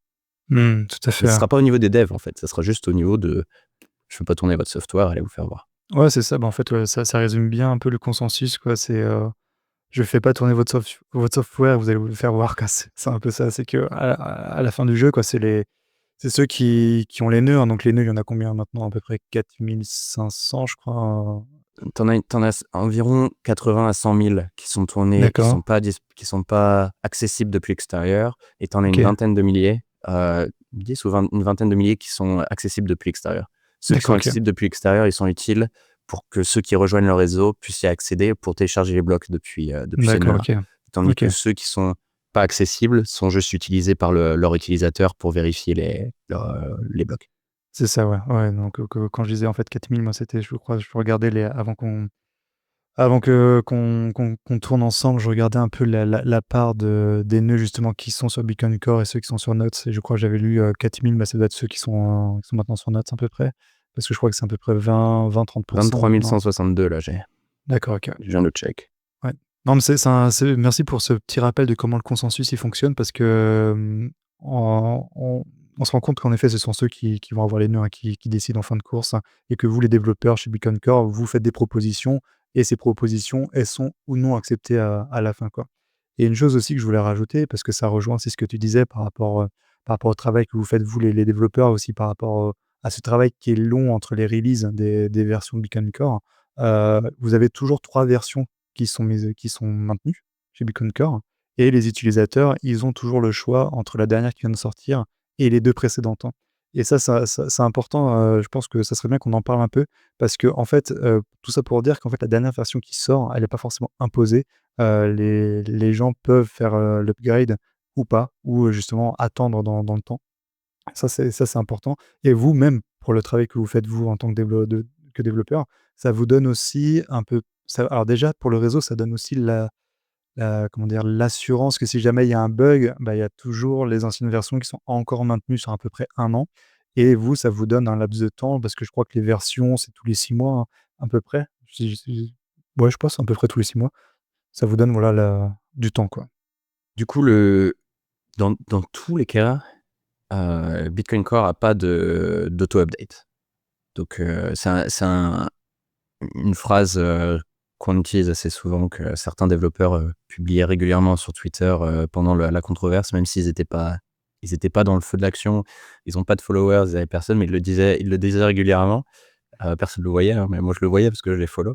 C'est cache on the internet, no auto-update. C'est-à-dire que le logiciel que vous utilisez, vous devez faire l'action d'aller le mettre à jour vous-même. Par défaut, parce que du coup, par exemple, si tu utilises Signal, il s'auto-update. Il va arrêter de marcher après un certain temps. Si tu utilises Note, il va arrêter de marcher après un certain temps.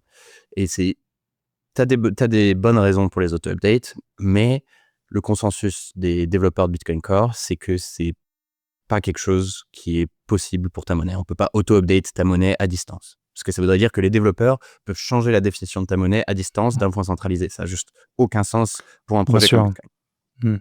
Et du coup, dans tous les cas, tu peux toujours continuer de faire tourner des versions, même lorsqu'elles ne sont plus maintenues par Bitcoin Core. Donc, des versions d'il y a 10 ans fonctionnent encore. Des versions c'était qui? Je crois que c'est Ava Chow qui a fait tourner jusqu'à la version 0.8 en arrière, donc 2013. Version 2013 qui fonctionne toujours aujourd'hui, qui peut sync la chaîne. Et ensuite, une fois que tu as sync la chaîne, elle peut juste te dire est-ce que tes bitcoins existent, est-ce que ton paiement qui est arrivé est valide, qui est tout ce que tu veux avoir d'un flux. D'accord. Ouais. Et par contre, ce qu'il y a, c'est que Bitcoin Core est un logiciel, les logiciels ont des bugs et les logiciels ont parfois des failles de sécurité. Bitcoin Core maintient 3 versions, comme tu as dit, qui arrivent tous les 6 mois à tout moment. Donc, par exemple, aujourd'hui, on a la dernière version de Bitcoin Core qui est 30, on a la 29 qui est aussi maintenue, qui est la version précédente, et la 28 qui est aussi maintenue. Lorsqu'on va publier la version 31, la 28 ne sera plus maintenue. Plus maintenue, ça veut dire qu'on ne va plus appliquer des patchs s'il y a des failles de sécurité ou des mises à jour pour certains gros bugs sur ces anciennes versions. Après, ça dépend du choix de chaque personne. On essaye de publier vraiment les failles de sécurité pour pousser notamment ceux qui font tourner des nœuds accessibles depuis l'extérieur upgrade, parce que de facto, ces gens-là sont la définition du network. Et parfois, tu as des failles de sécurité qui font pareil. On a eu une faille, c'était il y a 2 ans, qui permettait de crash n'importe quel nœud à distance, sans aucune autorisation. Et du coup, tu pouvais juste connecter à chacun des nœuds reachable et tu le crashes. Tu pouvais faire tomber entièrement tout le réseau. Et nous, parfois, du coup, on a ce report-là, on a une faille de sécurité qui arrive sur notre table et on se dit, bon, et encore, c'est un sous certains développeurs, certains contributeurs au projet, tous les contributeurs ne sont pas au courant de toutes les failles non plus. Et on arrive là et maintenant maintenant tu as un projet en public où tous les changements sont review en public et tu dois fixer cette faille de sécurité, arriver à que les utilisateurs upgrade à cette nouvelle version sans la disclose. Et ensuite, la disclose seulement 1 an et demi après, une fois que toutes les versions maintenues sont hors maintenance. La confiance, quoi.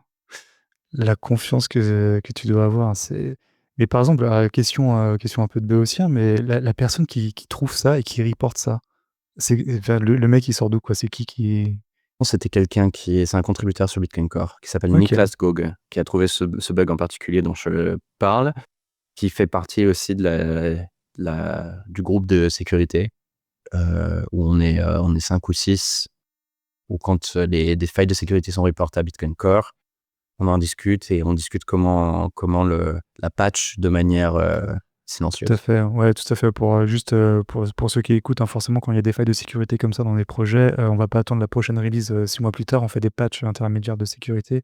Non, justement, dans ce Non? cas-là, Ah avec d'accord, Bitcoin OK. Core, parce que Ah si tu fais ouais. un patch de sécurité, c'est obvious. Tu fais un patch, on peut pas Ouais. juste parce que le code de Bitcoin Core est accessible et toutes versions que Bitcoin Core va publier sera, heu, exactement reproductible à partir du code source. Donc si on fait juste un petit changement de code source et on publie une version, personne qui va il y a des gens, enfin, on parle d'un système de 2 500 000 milliards de dollars, le market Mmh. cap.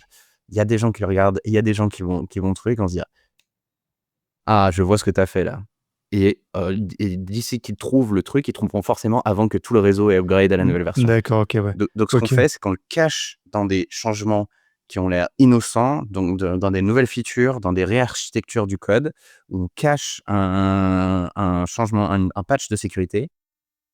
On s'assied et on attend pendant 6 mois qu'on release une nouvelle version.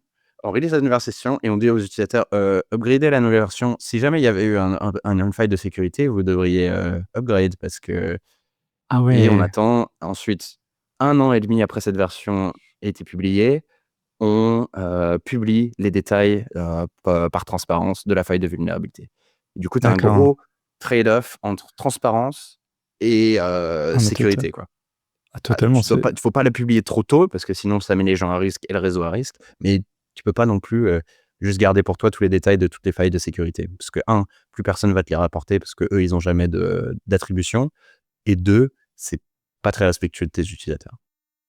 ah ouais d'accord, ouais, c'est fascinant ça, la goutte de sueur quoi que tu dois avoir, pendant tout le process et d'ailleurs ça, là ça fait je pense une bonne transition parce que là, ce que tu dis là, c'est que vous avez eu la chance, vous, d'avoir dans l'équipe quelqu'un, qui est expert là-dedans, qui a trouvé le truc, qui a reporté le truc, donc et du coup, ça a été resté un peu indisclosed dans l'équipe.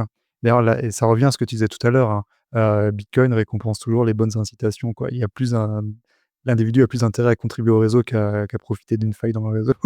Donc là, c'est Là, ça dépend. Là, dans ce cas-là, oui, mais si c'était quelqu'un d'extérieur, en fait, le seul truc qu'on puisse faire, c'est financer du développement de recherche de sécurité en interne pour qu'on les trouve avant que des mauvais acteurs les trouvent. ouais, non, tout à fait, ouais. Et là, ça montre aussi un peu la puissance de Bitcoin Core comparé à des projets comme Notes, où justement la force d'avoir plusieurs, développeurs actifs, fait que ce genre de failles sont facilement enfin, sont en tout cas trouvables et peuvent être patchées, de manière assez je vais dire simple, mais en tout cas de manière assez consensuelle et intelligente. Parce que par exemple, quand tu prends alors là, on va un peu aller dans la petite tangente forcément de Notes. Quand tu prends un projet comme Notes, il y a très, très peu de développeurs, et par exemple, eux, toi, ce genre de problématique, ils auraient pas été en capacité, peut-être de la prendre de la manière aussi intelligente que vous avez pu le faire. Enfin, je sais pas si tu es d'accord avec ça ou? Bah, de toute manière, Notes se base très largement sur la code base de Bitcoin Core. Donc Ouais. s'il y avait une, faille dans Notes, c'est même pas vrai parce qu'il y a d'autres trucs.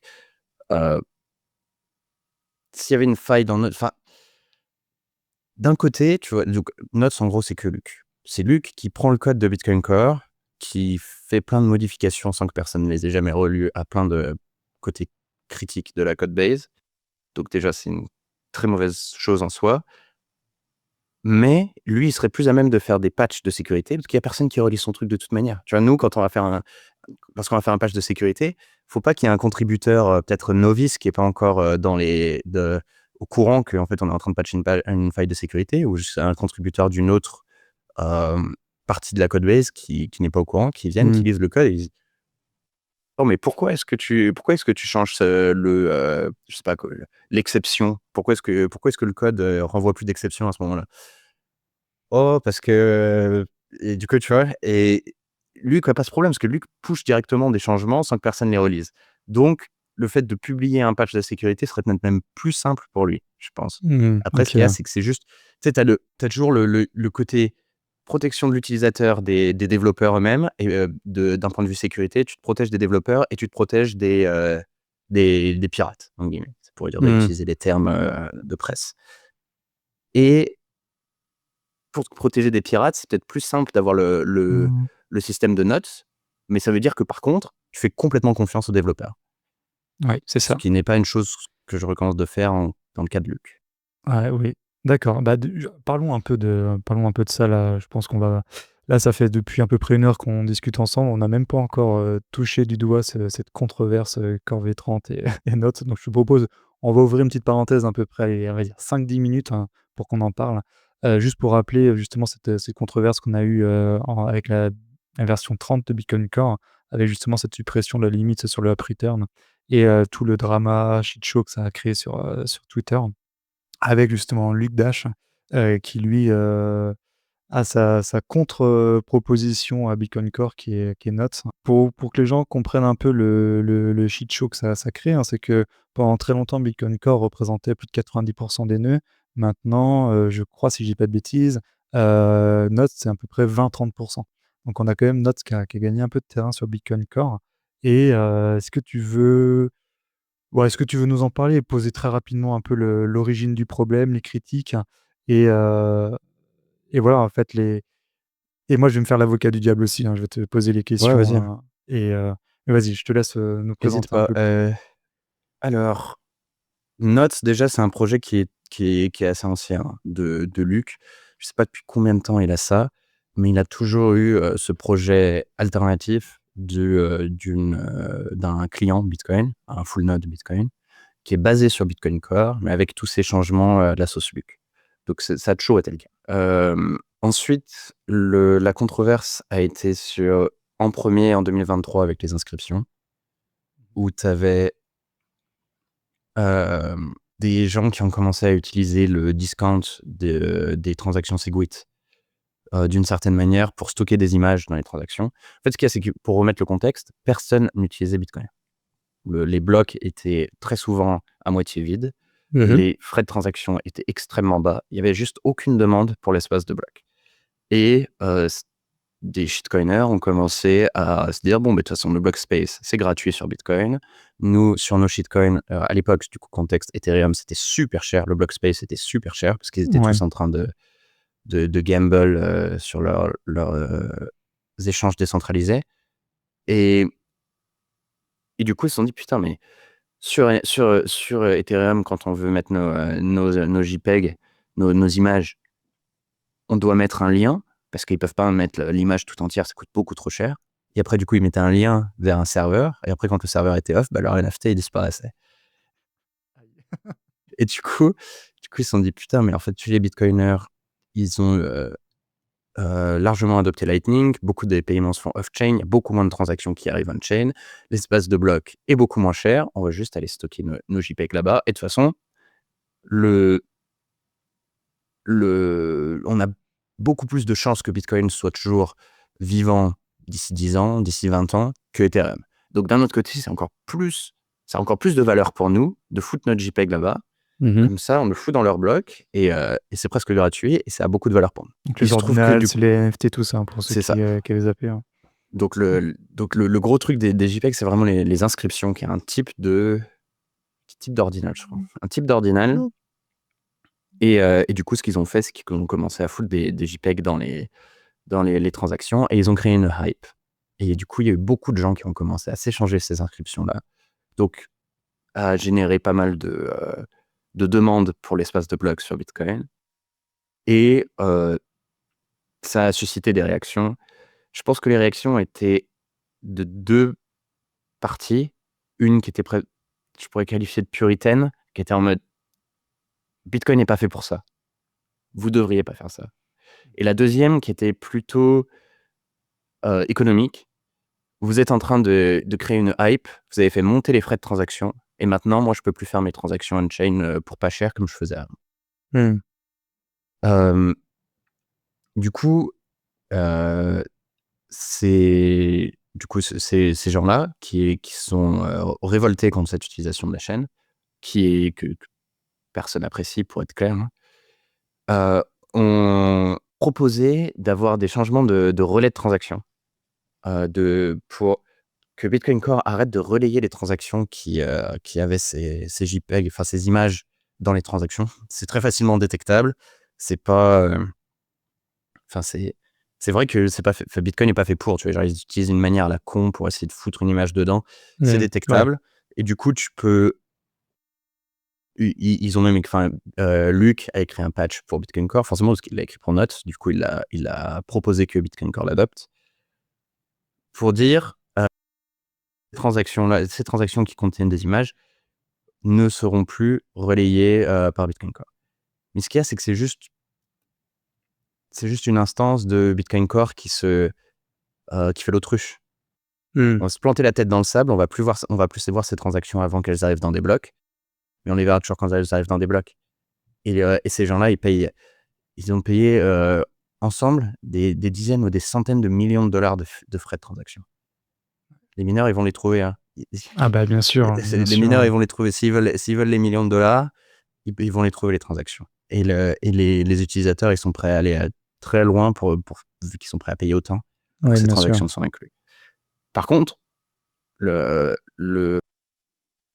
que ça aura pas, ce que ça va changer, c'est que un mineur qui veut juste rejoindre le réseau et qui veut commencer à miner des transactions sur Bitcoin, et ben lui, il va être complètement aveuglé de toutes ces sources de frais de transaction. Et lui, par contre, il va être un gros désavantage par rapport à des plus gros mineurs qui, eux, vont avoir, tu vois, si tu es un utilisateur, tu publies ta transaction à 30 ou 60% du hash rate et c'est bon. Et du coup, le petit mineur qui fait 1%, qui veut rejoindre le réseau, et ben lui, il devra être en compétition avec des plus gros mineurs, alors qu'il verra jamais ces frais-là de transaction. Ouais, Et du bien sûr. coup, Bitcoin, la réponse de Bitcoin Core à cette demande a été: c'est une connerie, parce que vous n'allez pas éviter l'usage de l'espace de bloc par ces gens-là. Donc, vous arrivez même pas au but que vous êtes fixé, mais en plus, la méthode que vous utilisez va faire du mal au réseau. Il va heurter le réseau, heurter la décentralisation du mining. Donc, c'est pas une chose que Bitcoin Core veut faire. Ça, c'est évident, en fait. Tu te fais un truc qui sert à rien et qui fait juste du mal. En gros, c'était un peu la réaction, c'est par réaction à des shitcoiners qui utilisent Bitcoin, on va rendre Bitcoin pire. Non, tu peux pas faire ça, c'est con. Tu vas pas rendre l'usage monétaire moins bon juste parce qu'il y a des shitcoiners qui utilisent ton réseau. Ouais, Et c'est juste pour te couper rapidement, moi, ça me fait juste penser, tu sais, aux personnes qui, il y a un problème, donc on va directement demander une intervention de l'autorité. Oui, venez, il y a ce problème-là, c'est contre mes intérêts économiques court terme. ouais, Donc il faut une intervention maintenant, tout de suite, sans forcément penser au mal à long terme que ça peut créer, quoi.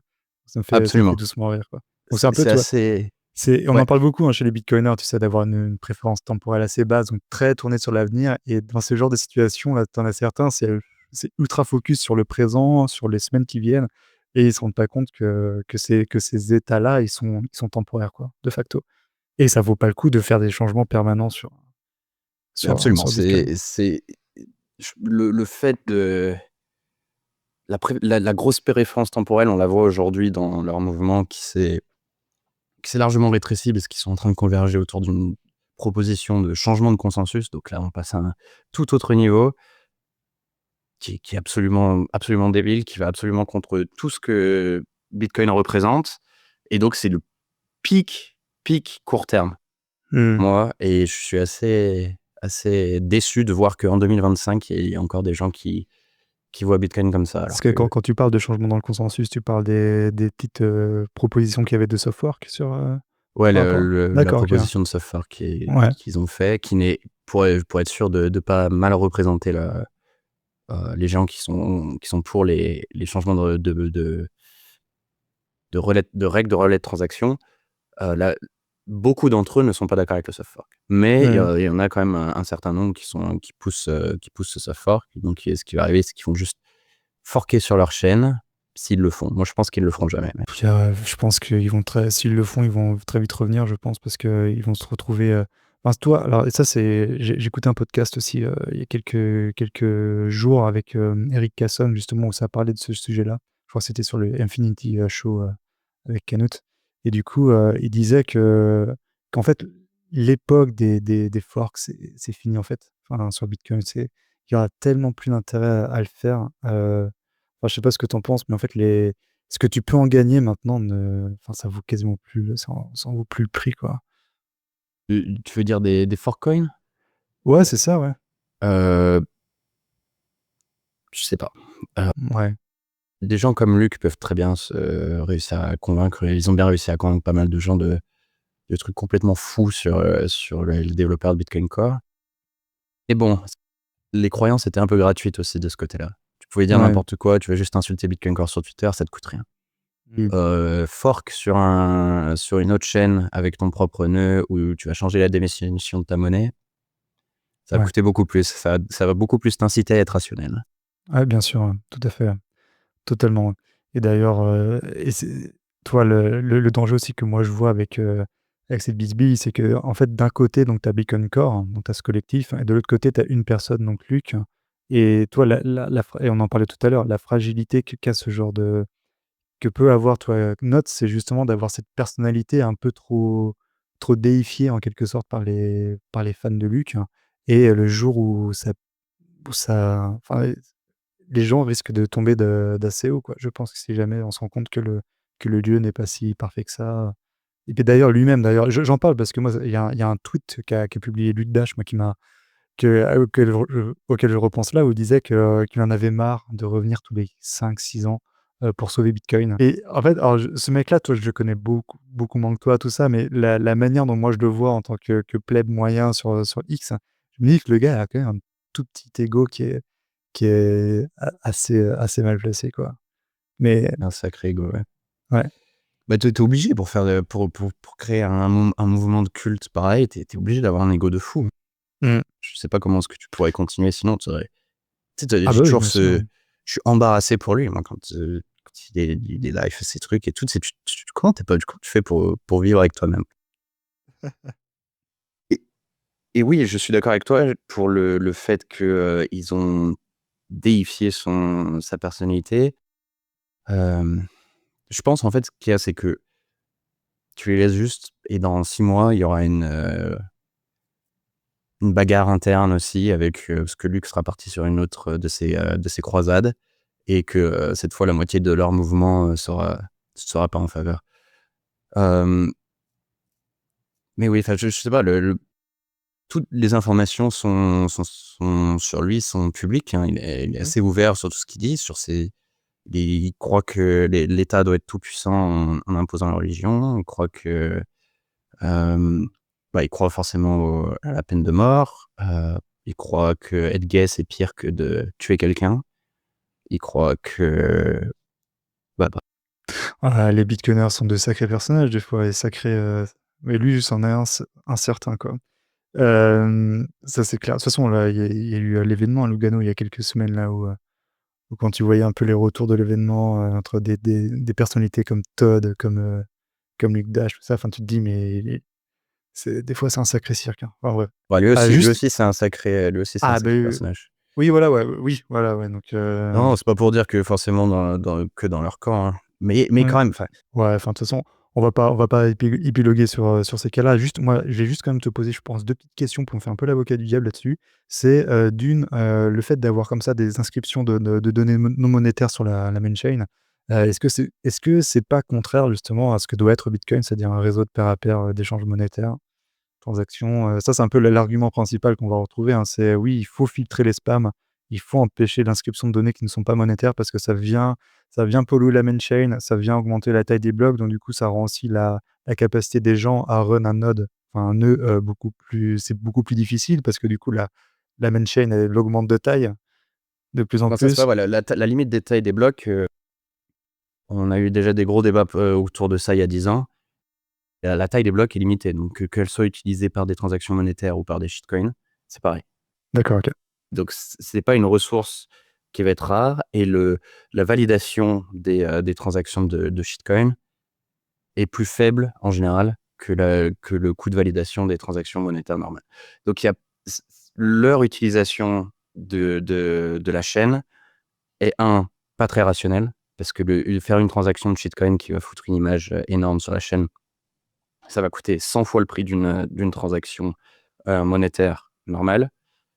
Et 2, euh, elle n'impose pas plus d'externalités négatives directes sur les autres participants du réseau. Ok. Et autre chose, autre question, moi je voulais te poser pour un peu clôturer cette petite parenthèse sur Notes et tout.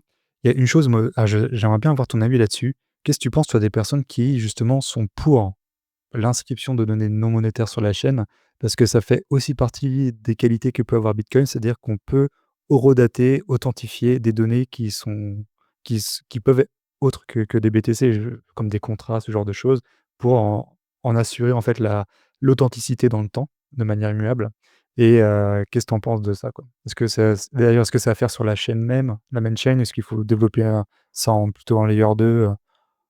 Alors, je pense que les mécanismes de redatage, c'est une bonne utilisation de Bitcoin quand c'est fait proprement. Comme tu le fais par exemple, comme le fait Open Timestamp, où ils vont être capables de faire. Il me semble que Gilles avait une entreprise qui faisait ça aussi. Open Timestamp, il faisait un arbre de Merkle de plein de documents à horodater. Et du coup, il le hachait de la même manière que les transactions sont hachées dans les blocs.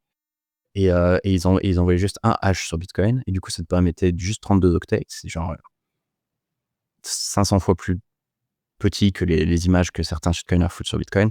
Ça a beaucoup de sens, je pense, dans certaines situations.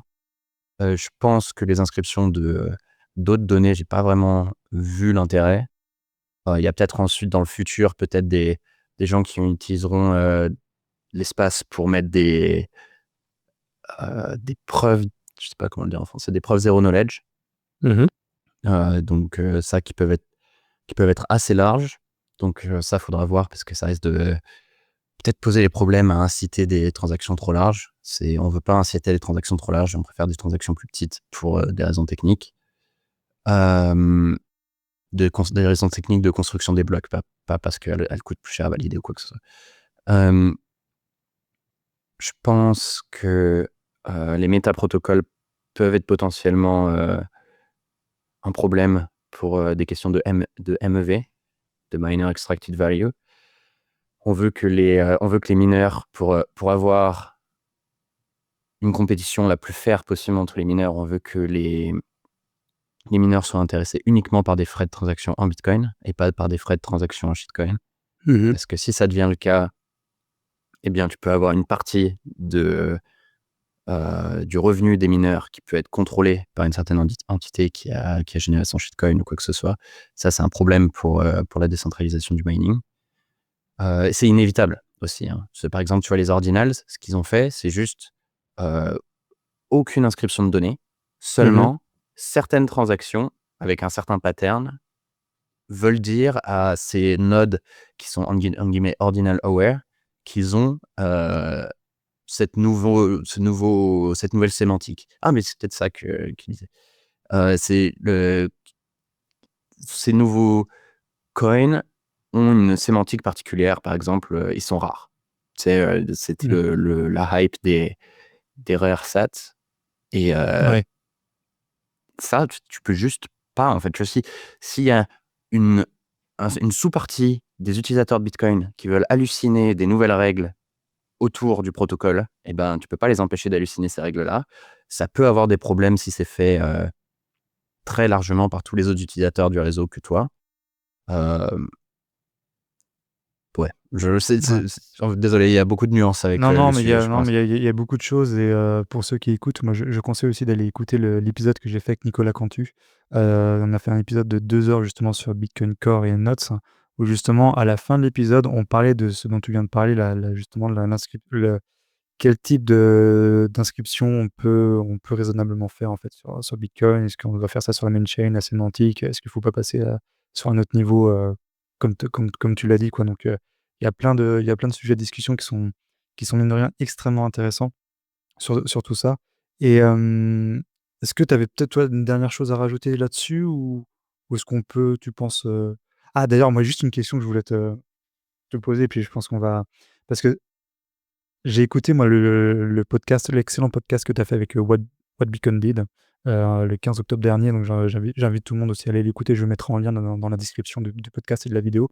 Et justement, dans cet épisode-là, tu te dis, si je dis pas de bêtises, que au final, supprimer la limite sur le hop return, ça incite justement les gens, s'ils veulent inscrire des données comme ça sur la chaîne, à le faire de manière propre. Parce Ouais, que voilà, je te les gens lance. qui, les gens qui, alors, t'as plusieurs trucs. Les gens qui inscrivent des données aujourd'hui sur la chaîne le font très largement par une autre méthode qui s'appelle les inscriptions, qui profitent d'un discount qu'il y a pour l'espace de signature depuis les transactions Segwit. Et du coup, ils exploitent cet espace de signature pour foutre leurs images dans cet espace-là. Et les up return, changer la taille des up return ne changera rien pour ces gens-là. Donc c'est aussi une des choses, c'est-à-dire que en fait, le changement de taille de l'up return a très très peu à faire avec les gens qui inscrivent des trucs sur la chaîne, parce qu'ils Tout utilisent à une fait, méthode complètement différente.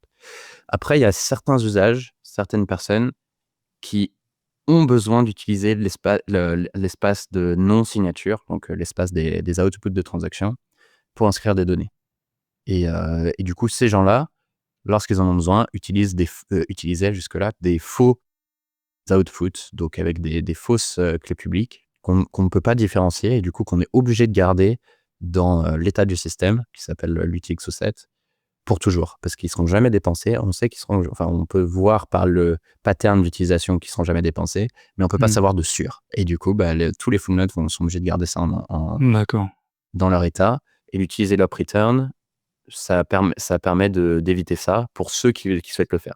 S'il y a des gens qui souhaitent heurter le réseau, et ben ils peuvent le faire dans tous les cas. C'est juste qu'avant, il n'y avait pas l'option de faire la chose correctement. Maintenant, tu as l'option. Ceux qui veulent juste pas faire chier le monde, et ben ils peuvent juste utiliser la bonne option.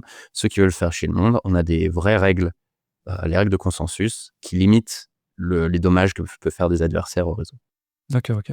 Ouais, donc c'était petite dernière question que je voulais te poser pour justement clarifier aussi un peu l'intérêt d'enlever cette limite sur le return pour justement donner les bons outils pour faire certains usages sur la chaîne, quoi. Donc ça sort pas non plus de nulle part. Super. Très bien. Bah écoute, on en a parlé pendant à peu près 20 minutes. On referme la parenthèse. Et là, de toute façon, ça fait à peu près 1 heure et demie là, qu'on parle ensemble. Juste dernier sujet que je voulais aborder avec toi avant qu'on se quitte, c'est que c'est Édouard de Consensus qui nous a mis en relation pour qu'on se fasse un petit épisode. Et Édouard m'a envoyé un message pour me dire, si tu veux lancer Antoine, pourquoi pas sur des sujets liés au libéralisme, à la politique. Ça peut être une bonne idée parce que avant, c'est ce qu'il me disait, hein, avant vous animiez un meet-up à Paris, je crois, c'est ça? À Bordeaux. À Bordeaux, d'accord, donc sur ces thématiques-là. Bah, vas-y, parle-en un peu parce Je que sais ça. pas, ce que tu veux faire. Je peux te parler du meet-up, de ce qu'on Bah faisait. ouais, bien sûr, ouais. Euh, Ouais, en fait, ouais, parle-nous je- du meet-up. Est-ce que du coup, ce sont toujours des idées que t'as aujourd'hui? Et puis, enfin, voilà, tu vois. ouais, mes idées évoluent toujours aujourd'hui. J'ai toujours le même intérêt pour tout ça, pour les théories économiques, pour la philosophie politique. Je pense premièrement pour la philosophie politique et par conséquent pour les théories économiques. Mhm. Le meet-up, c'était un meet-up assez ouvert où moi je lisais beaucoup à propos du libéralisme, beaucoup à propos de l'anarcho-capitalisme à l'époque aussi, mais un peu moins maintenant.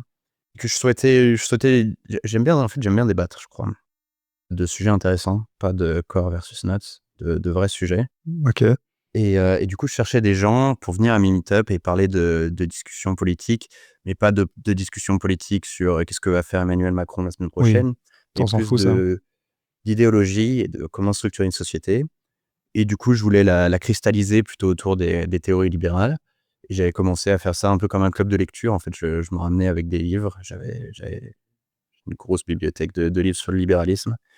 Et on en discutait. Édouard, que j'ai rencontré, il me semble, par les meet-up Bitcoin que j'organisais aussi. J'organisais toutes les 2 semaines, soit un meet-up Bitcoin, soit un meet-up libéral.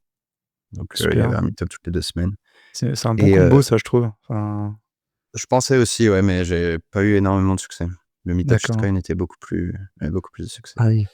Euh, et ouais, c'était intéressant. Ça a amené pas mal de gens avec des idées différentes aussi, avec qui on a pu débattre. Certaines personnes avec des idées différentes avec qui on ne pouvait pas débattre. Mhm. Euh, des gens qui étaient intéressés par ça, mais pas par Bitcoin aussi. Donc ça a été intéressant. Euh, mais la plupart des participants faisaient à la fois les meet-up Bitcoin et à la fois les meet-up libéraux. Mmh. Ouais, c'est intéressant ça parce que tu vois, moi j'ai alors, je consomme beaucoup de contenu, tu vois, sur les podcasts Bitcoin anglophones, entre autres, hein. Et quand tu regardes dans le milieu anglophone, tu as l'impression que tous les bitcoiners, il y a même pas de consensus. Enfin, comment dire? Il y a pas de enfin, le consensus, il est là, quoi.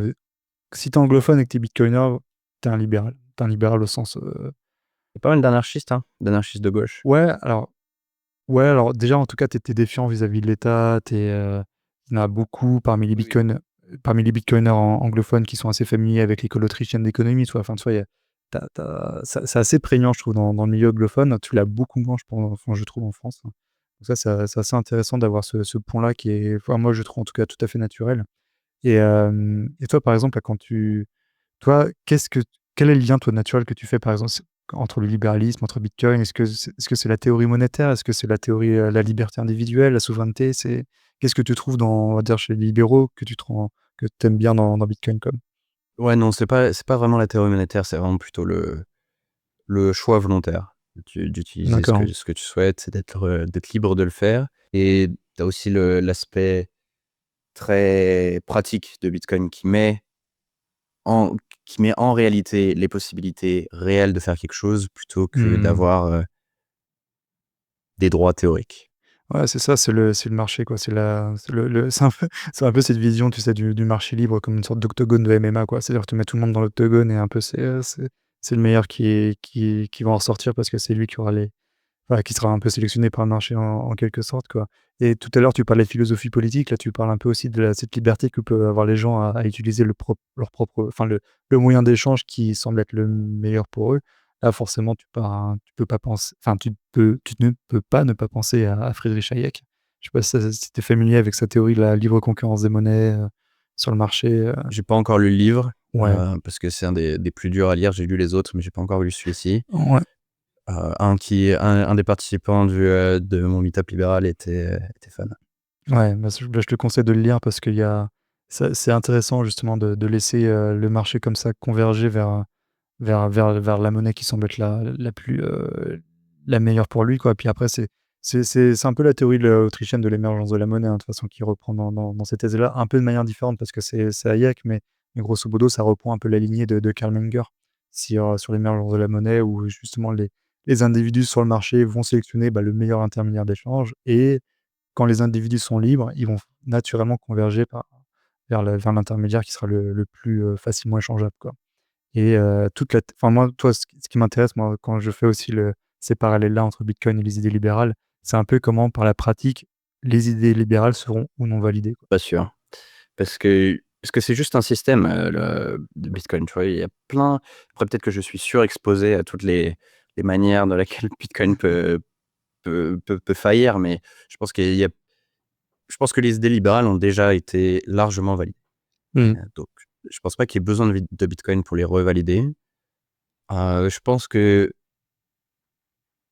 Bitcoin se rapproche plus du sous-groupe des idées libérales que sont les idées anarchistes, je pense. OK, OK. Vraiment sur la base complète du volontariat. Parce que dans les idées libérales de base, tu as une collectivité qui impose à tous les membres de la collectivité certaines règles, et qui enforce les droits de tout le monde. Je pense, par exemple, que la plupart des libéraux sont pas anarchistes. Et Bitcoin, t'as pas ça du tout, en fait. Bitcoin, tu personne qui impose quoi que ce soit à qui que ce soit. Par exemple, il y a beaucoup de gens qui prennent Bitcoin Core comme étant le gouvernement de Bitcoin, mais Bitcoin Core n'est pas le gouvernement de Bitcoin. Bitcoin Core, c'est juste des gens libres qui se mettent ensemble et qui se disent qu'ils vont écrire un logiciel et qui le publient gratuitement à tout le monde. Les gens ont le Mmh. choix de l'utiliser ou de ne pas l'utiliser ensuite, de continuer à utiliser les versions précédentes s'ils n'aiment pas cette version, de le changer s'ils aiment pas les changements de cette version-là. Mais c'est entièrement basé sur le volontariat. Donc je pense pas que tu aies vraiment de structure coercitive en français, je crois, comme tu as Coercitive, avec, les ouais. théories libérales. Ouais, ouais, c'est super je te conseille vraiment de lire Hayek parce que Hayek, il en parle bien alors dans son bouquin, alors je sais pas s'il a Constitution de la liberté ou sur... En gros, il en parle bien quand il parle de l'ordre spontané. J'ai perdu le nom du bouquin, la honte. En fait, il en parle bien quand il parle de l'ordre spontané. Il dit en fait que de manière totalement spontanée, émergente, hein, les individus, sans forcément d'ailleurs que ce soit imposé du haut vers le bas, hein, de manière top-down, en fait, les individus vont eux-mêmes en fait converger vers un set de rules, enfin de règles, qui va justement leur permettre d'exercer leur liberté. Et Hayek, il disait que ces règles spontanées, elles sont pas conscientisées. Elles sont d'ailleurs très souvent, ce sont des règles qui sont négatives. Ce sont, tu sais, tu ne tueras point, tu ne voleras point, et cetera. Et ce sont des règles comme ça qui n'ont pas besoin d'un État pour apparaître. Et les individus, en fait, ils y adhèrent de manière des fois même intuitive, implicite, inconsciente, parce qu'ils savent qu'ils ne pourront exercer leur liberté que si ces règles-là, elles sont acceptées par tout le monde. Donc C'est tu dans vois, la il y a Constitution de la liberté, ouais. Constitution et liberté, voilà, T'as- que, merci beaucoup. mais dans la Constitution de la liberté, et il en reparle beaucoup de ces règles-là dans la, je sais pas comment dire en français, The Fatal Conceit. Ouais, Tu sais, la présomption fatale, ouais, tout à la fait. présomption fatale. Voilà, Mm. merci. Dans la présomption fatale, il reparle beaucoup, beaucoup, beaucoup de tout cet aspect culturel, et il parle euh, de quelque chose qui est quelque chose entre les actions purement rationnelles et les actions euh, purement empiriques, ou qui sont justifiées par la raison, les actions qui sont justifiées par l'expérience, qui sont la culture, qui sont les habitudes, la culture, et que toutes ces fonctions-là, en fait, que le gros de ce qui fait marcher une société est dans cet entre-deux entre la raison Ouais, bien sûr. et l'expérience. Et il parle beaucoup, j'ai l'impression, en tout cas moi, comment je le comprends, d'évolution des cultures. Oui. Donc je pense pas que les gens, enfin moi personnellement je ne pense pas ça, et je pense pas que Hayek dise ça non plus, que les gens adhèrent à une culture parce qu'ils se rendent compte eux-mêmes que c'est mieux.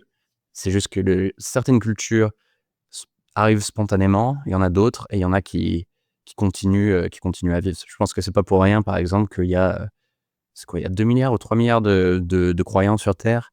C'est pas pour rien que les 3 religions monothéistes qu'on connaît aujourd'hui ont survécu pendant aussi longtemps.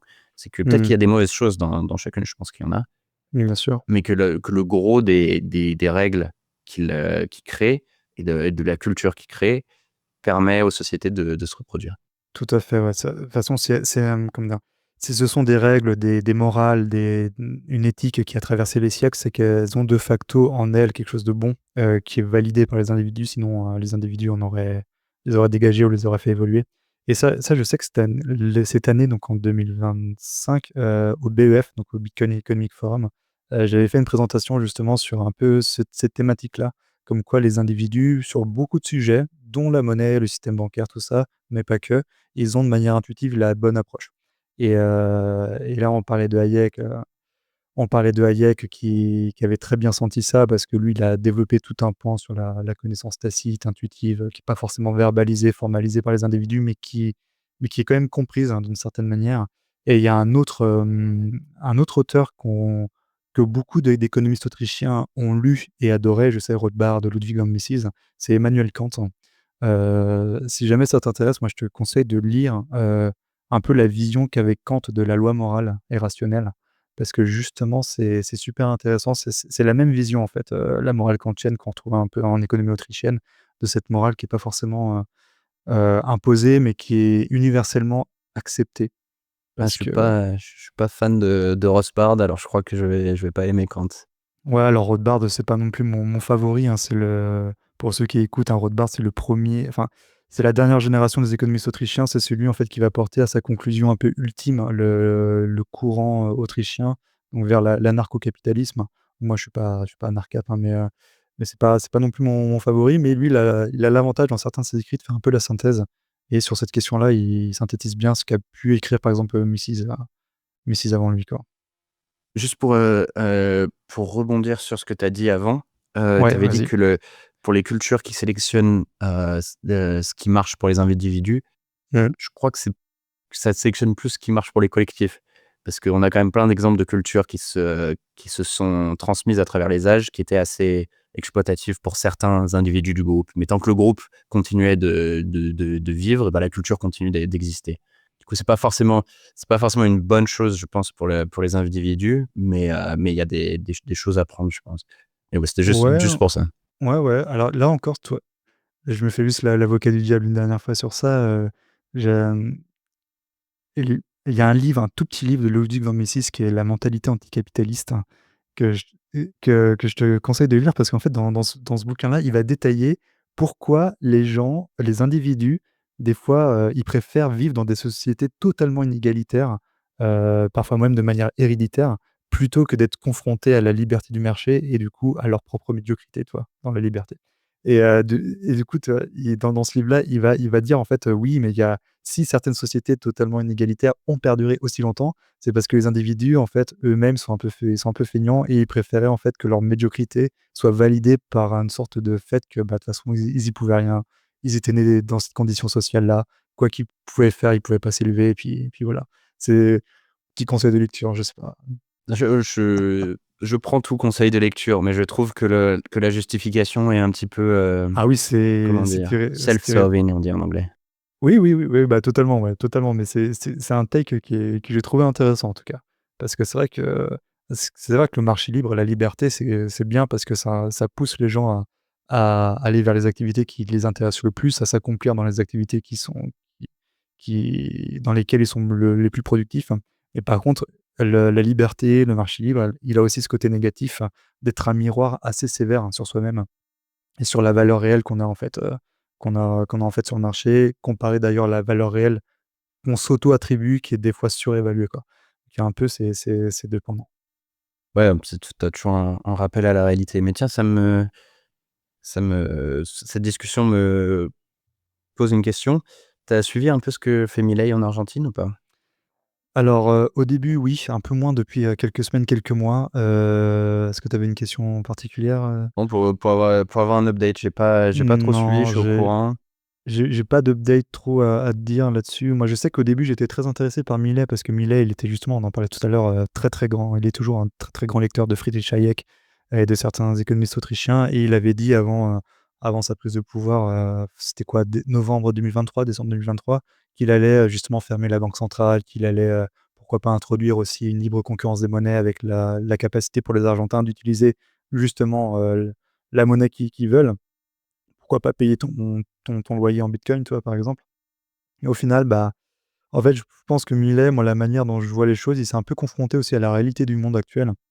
C'est-à-dire qu'on vit quand même dans un monde fiat et le monde fiat, il est quand même totalement dégueulasse, hein, et que tu as beau être le plus pur des anarcho-capitalistes, le plus pur des libertariens, bah, il y a un moment donné, tu le mur du réel qui va te dire que, bah, non, tu peux pas faire ce que tu veux et je pense qu'il est enfin, moi, je suis pas de très, très près, mais je pense qu'il est un peu bloqué dans cet entre-deux. En fait, il a des belles idées, des bonnes idées. Malheureusement, il y a la difficulté de les mettre en place parce qu'il y a des règles internationales totalement débiles qui sont malheureusement les règles du monde fiat, hein. Et il y a aussi les règles internes parce qu'il a eu des élections à mi-mandat qui ont pas été super simples, je crois. Donc voilà, Non, enfin elles ont été plutôt bonnes pour lui, hein. ah Justement, oui, oui, oui, tout à fait, elles ont été bonnes. Par contre, là, oui, tout à fait, oui. il était pas dans une bonne position Ouais, et il a quand même eu des bons résultats à l'élection et je pense que c'est aussi un résultat du fait qu'il ait pas implémenté des policies complètement extrêmes telles que couper la banque centrale ou ouais. introduire une concurrence des monnaies. Je pense qu'il aurait perdu l'approbation de la population et ça me permet de rebondir aussi quand tu Ouais. disais, le même style plus pur des anarcapes ou je sais pas quoi. Je pense que les idéologies doivent être jugées par le monde réel et si ton idéologie marche pas dans le monde réel, c'est peut-être pas la meilleure idéologie. Ah bah, c'est de la merde, voilà. C'est le marché qui décidera toujours et le marché en décidant, bah, il invalidera les mauvaises idées, quoi. Toi, c'est ouais, juste, je pense qu'on va terminer là-dessus. Moi, juste un dernier conseil de lecture parce que moi, j'avais adoré ce chapitre de Bitcoin is the Need d'Allen Farrington où justement il compare le marché libre à ce MMA, où il disait que pendant très longtemps, on pensait que c'était le karaté le meilleur art martial parce que c'était le plus chorégraphié, le plus visuellement appealing, tu vois? Et au final, quand on a commencé à foutre un karatéman dans l'octogone, il s'est fait éclater en deux, quoi. Donc il y a un peu cette même logique avec les idées, tu vois? Tu beau avoir les plus belles idées anarcho-capitalistes sur le papier, à être fan de Rothbard, de Hans Hermann Hoppe, tout ça. En fait, il y a le monde réel, te prouvera peut-être le contraire. Mais en tout cas, Antoine, là, ça fait 1h45 qu'on parle, hein. Je t'avais dit entre 1 heure et 1 heure et demie, donc tu vois, à chaque fois, ça dépasse, c'est horrible. Heu, il va me rester, on va terminer l'épisode ici, hein, du coup. Il va me rester, moi, à te remercier déjà d'avoir pris le temps, d'être avec moi là pour qu'on échange. C'est un échange qui était passionnant. On a parlé de plein de choses. Je pense qu'on a brossé pas mal de sujets ensemble. Et juste avant qu'on se quitte, hein, est-ce que tu peux nous dire, pour ceux qui écoutent, bah, où est-ce qu'on peut te retrouver, sur internet? Où est-ce que je sais pas s'il y a des personnes qui sont intéressées par Bitcoin Core, qui ont peut-être des questions, tout ça? Où est-ce qu'on peut te contacter, te suivre pour qu'on se tienne un peu informé de tout ça? Ouais, du coup, je suis sur Twitter, à Darosior, Darosior. Si vous cherchez Antoine.so, vous devriez trouver, ouais, aussi. J'ai un blog / site web personnel qui est à antoinep.com. Et si vous avez des questions sur Bitcoin Core ou quoi que ce soit, n'hésitez pas. OK, bah, de toute façon, je mettrai tous les liens dans la description de la vidéo et sur l'épisode de podcast, hein, sur ta page X, sur ton blog. Comme ça, là, tout le monde pourra aller voir ça. Et je mettrai également en lien le podcast que tu as fait avec, What Beacon Did, qui, je pense, va être un bon complément aussi à cet épisode-là. Pour ceux qui comprennent, l'anglais, le français, je pense que, cumuler les 2 épisodes, ça pourrait être, pas mal pour avoir une belle vue d'ensemble sur toutes ces thématiques. Ouais. Et Et ben merci en tout cas pour le micro. C'est pratique pour moi aussi de pouvoir parler un peu à la communauté francophone, en plus ben de faire que des trucs comme anglais. Bah, écoute, c'est, avec plaisir et puis, bah, si tu veux reparler, encore plus à la communauté francophone, je pourrais te réaccueillir une nouvelle fois, il y a pas de souci. Bah, écoute, je te remercie encore une dernière fois, Antoine et puis, bah, je te souhaite, une bonne après-midi chez toi, une bonne soirée chez moi. Bonne soirée. Salut. Salut.